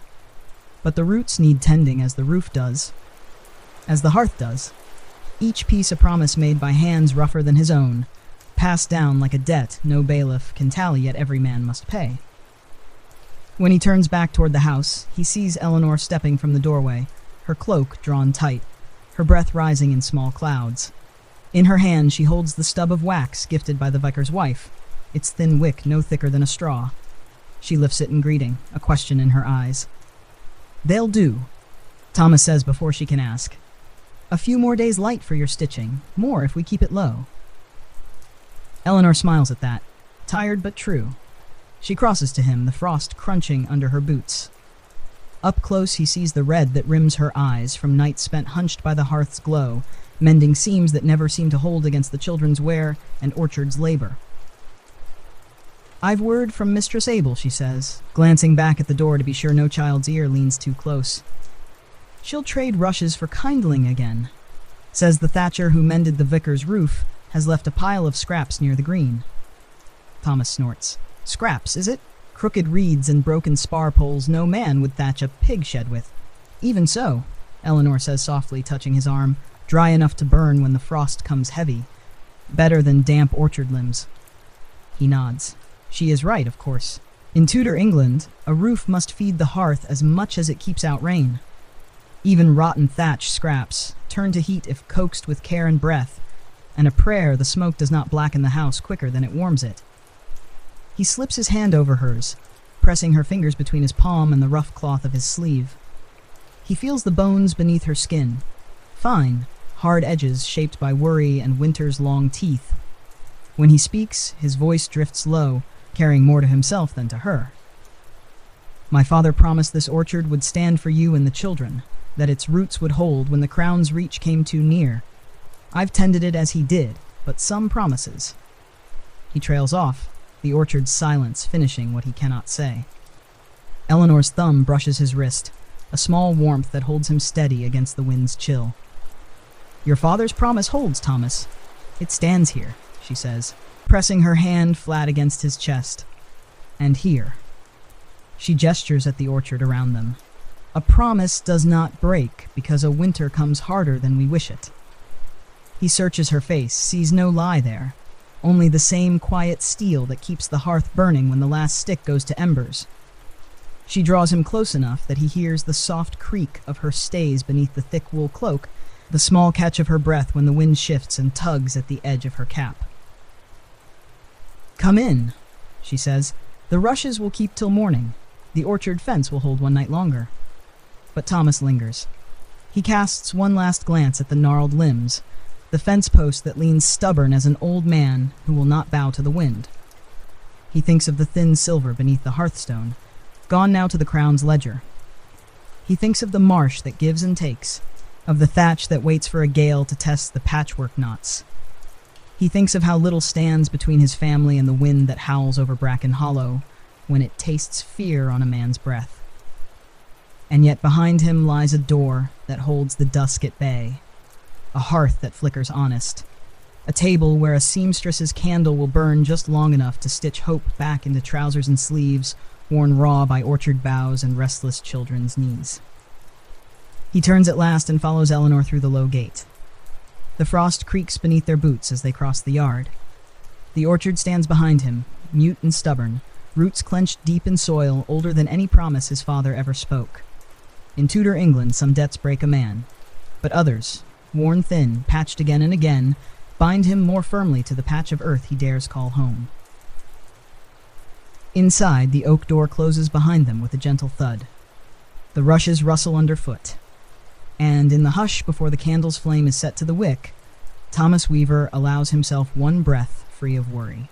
One small mercy in a winter that asks for everything and leaves just enough for hope. When the wind turns after midnight, it finds every crack the Weaver house cannot hide.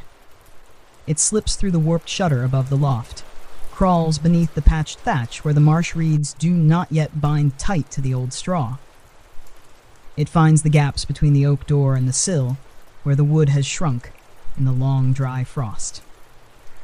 and it whispers down through the beams, brushing against the sleeping children's cheeks with fingers cold as the coins Thomas once hid beneath the hearthstone. Thomas wakes to the sigh of that wind. He lies on the bench near the hearth, a thin blanket drawn over his shoulders where sleep claimed him before he could reach the pallet by Eleanor's side. The fire has given up its warmth, leaving only a faint glow hidden in the mound of ash.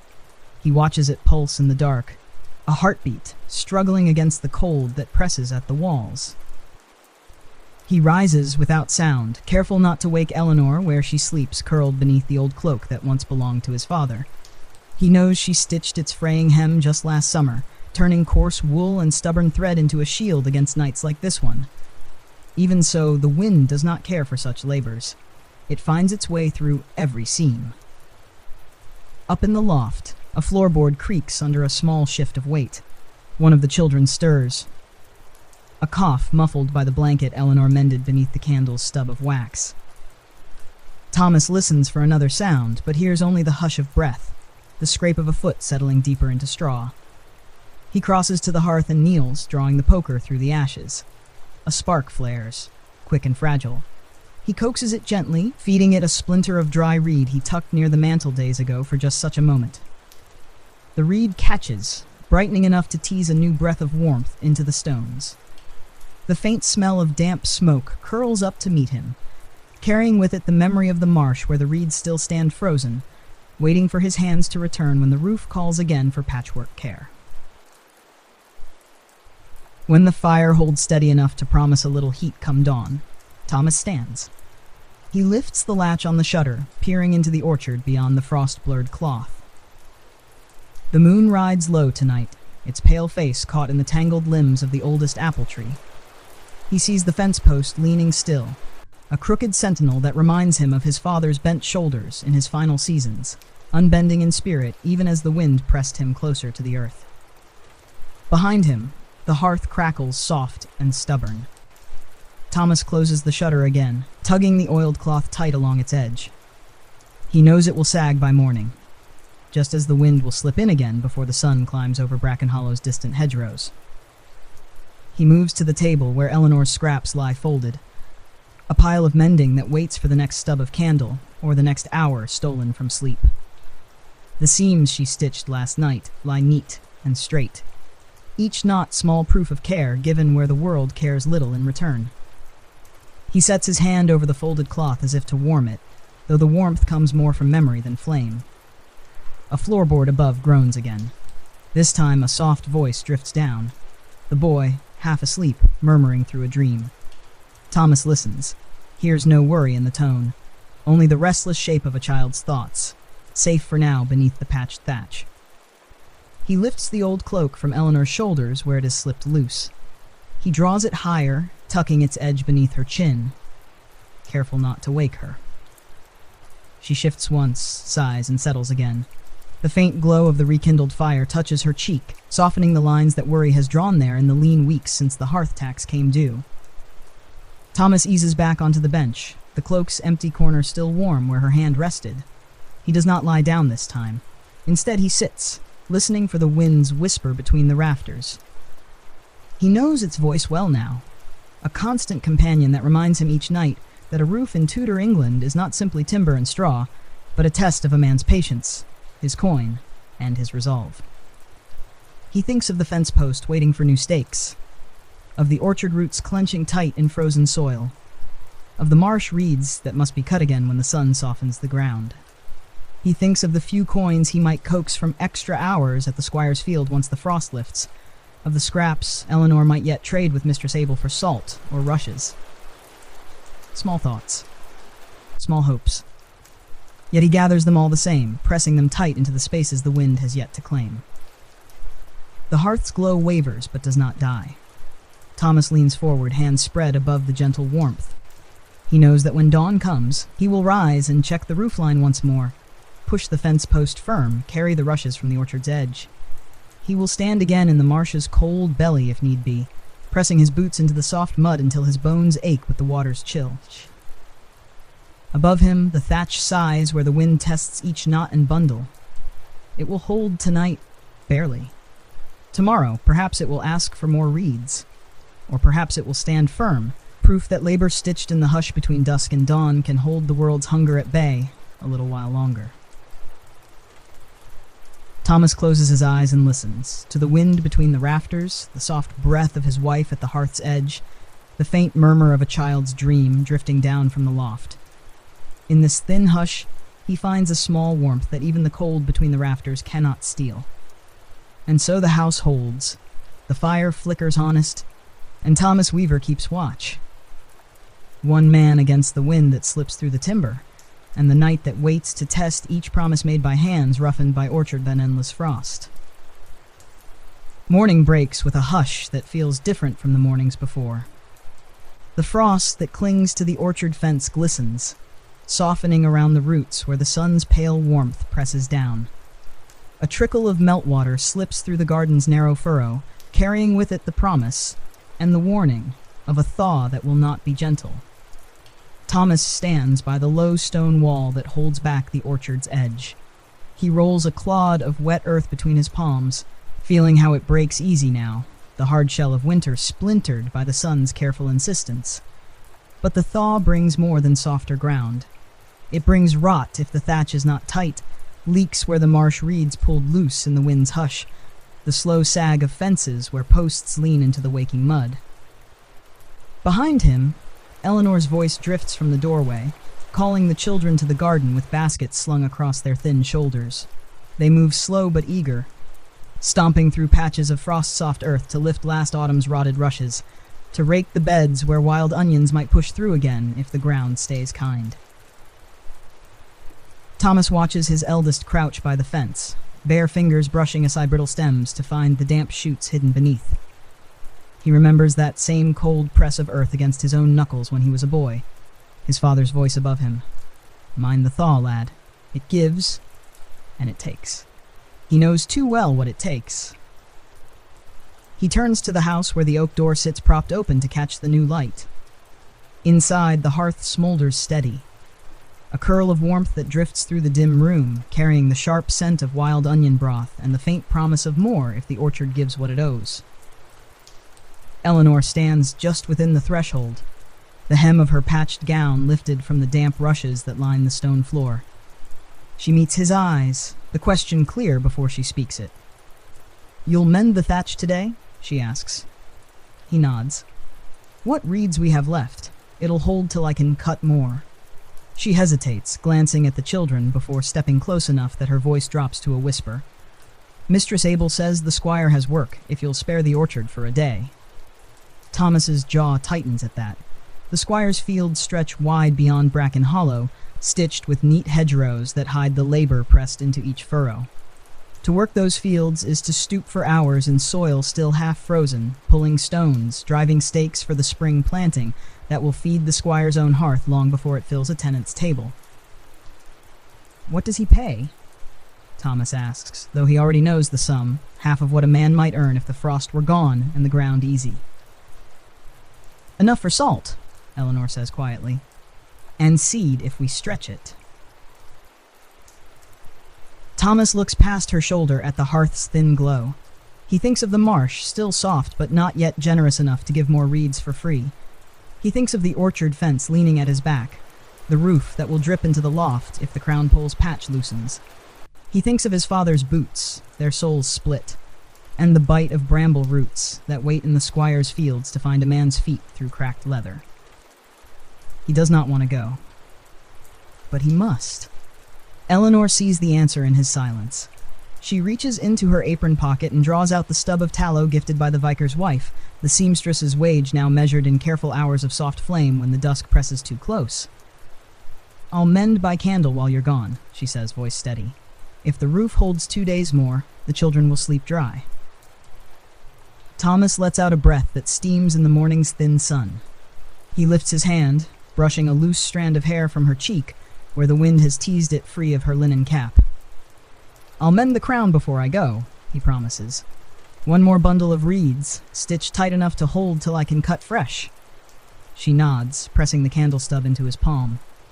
"I'll save this for dusk."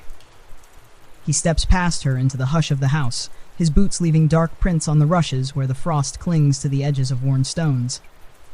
By the hearth, he lifts the ladder and the billhook from the corner where they wait, silent tools that know his hands well.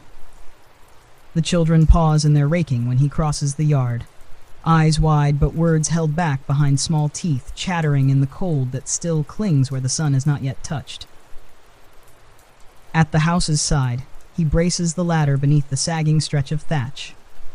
The marsh reeds wait bundled and brittle where he left them days ago, thin lengths tied with scraps of willow bark, the knots rough but holding. He climbs careful, testing each rung where old nails bite into the timber wall. At the roof's ridge he kneels, knees pressing into damp straw that sighs beneath his weight. The frost has found its way deep in the thatch's belly, beads of meltwater sliding into seams that will swell when the sun climbs high enough to wake them. He works in silence, pushing fresh reeds into the crown, binding them tight with loops of willow, his breath clouding the thatch's gray patchwork, as if it too must remember how to stand against the thaw.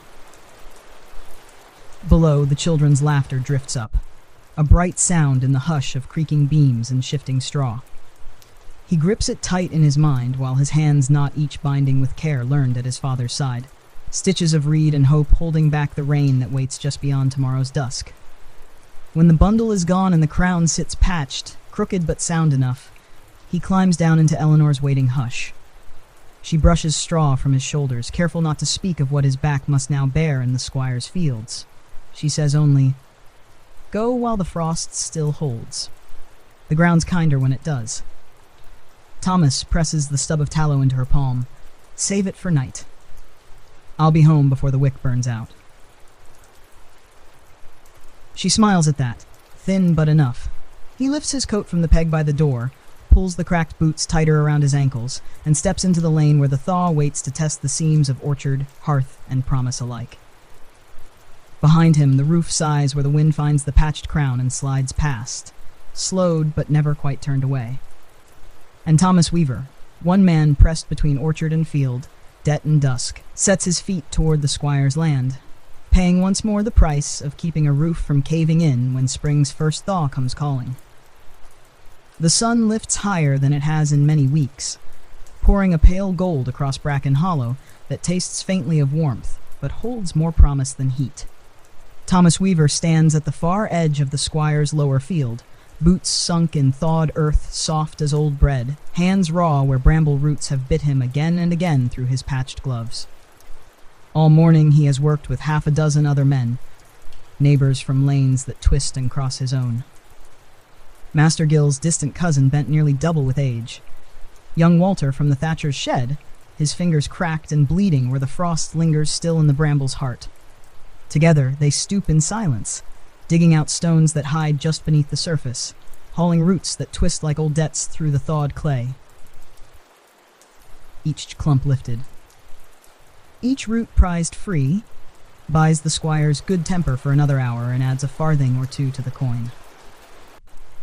Thomas must carry home in his pocket tonight a coin that will mean salt or seed or a stub of rush dipped in tallow when the candle's last breath flickers out. When the sun slips westward at last, the squire's overseer waves them off with a barked promise, pennies to be weighed and handed out come morning, once the squire's steward has scraped the tally clean. Thomas lifts his eyes from the furrows that snake away toward the orchard's distant line, his back singing with the ache of a day bent low. His father's boots are wet through where the thawed ground clung to every step. He gathers what scraps the overseer gives, a heel of bread, coarse and stale, but heavy enough to feel like something in the belly. He wraps it in a fold of his sleeve, tucks it near his chest to keep it from the wind that rides sharp still when the sun's warmth slips behind Bracken Hollow's thatched roofs. The lane home feels longer now than when he left it. Each step presses mud into the cracked seams of his boots, reminding him that the orchard waits at his back, like a debt that needs tending. He passes Mistress Abel's hedge and lifts a hand when her sharp eyes flicker past the rush curtain. She says nothing, but he knows her mind is counting what might pass from his orchard to her basket before the frost is fully done. At the orchard gate he pauses. The children's voices spill over the low wall, thin laughter as they gather fallen twigs, drag rushes from where the wind's sharp tongue pressed them flat. He watches their small shapes dart between trunks still bare but stirring at their roots, each branch trembling faintly as if remembering its purpose. Eleanor stands at the garden's edge, a wicker basket at her hip and her sleeves rolled high despite the wind that tugs at her hair. She smiles when she sees him, though her eyes catch first on his boots, then his hands. She does not ask about the coins. She will count them with him by the hearth once the door is shut and the wind pressed firmly outside. "You've mended enough for one day," she calls softly as he lifts the latch. "Come see what we found." He steps through the gate, mud slipping from his boots into the orchard's softening soil. She meets him beneath the oldest apple tree, its crooked limbs reaching like an old man's arms ready to draw a child close. From her basket she lifts a handful of pale shoots, green and trembling where they push through the cold earth. "Wild garlic," she says, her voice edged with something like hope. "Near the old wall by the bend. The thaw's waking them quicker than I dared think." Thomas lets out a breath he did not know he'd held since dawn. Wild garlic means broth richer than onions alone, means flavor that might soothe children's coughs when the nights drag cold still. It means the orchard remembers how to give, even when winter tries to make it forget. The children cluster round his legs, tugging at the basket, their chatter bright and breathless.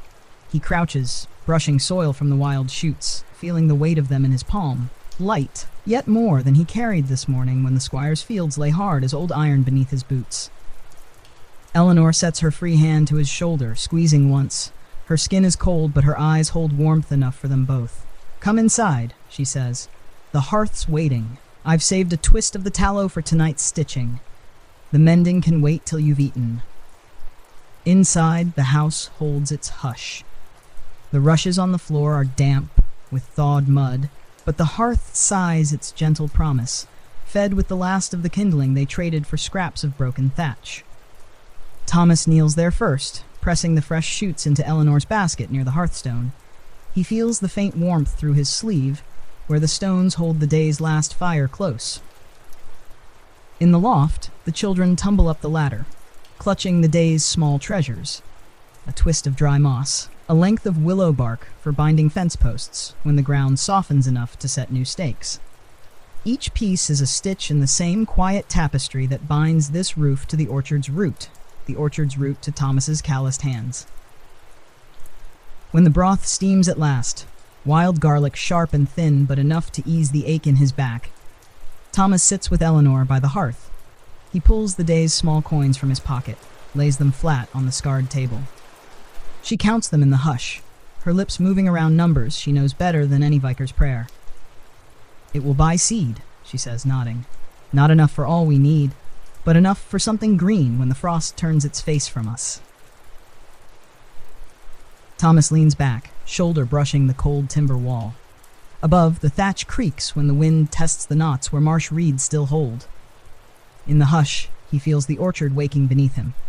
Roots shifting, branches trembling, old promises stirring in the cold earth. A Tudor house never truly rests, nor the man who guards it. But tonight, with wild garlic in the pot, a handful of coins on the table, and the hush of children's breathing drifting down through the loft beams, Thomas Weaver lets the wind slip past the shutter unanswered. Tomorrow, the orchard will need him again. The fence must stand. The thatch must hold. The hearth must be fed. But tonight, beneath the thatch patched by his own rough hands, the orchard wakes. And for the first time in a long winter, he dares believe it might give more than it takes.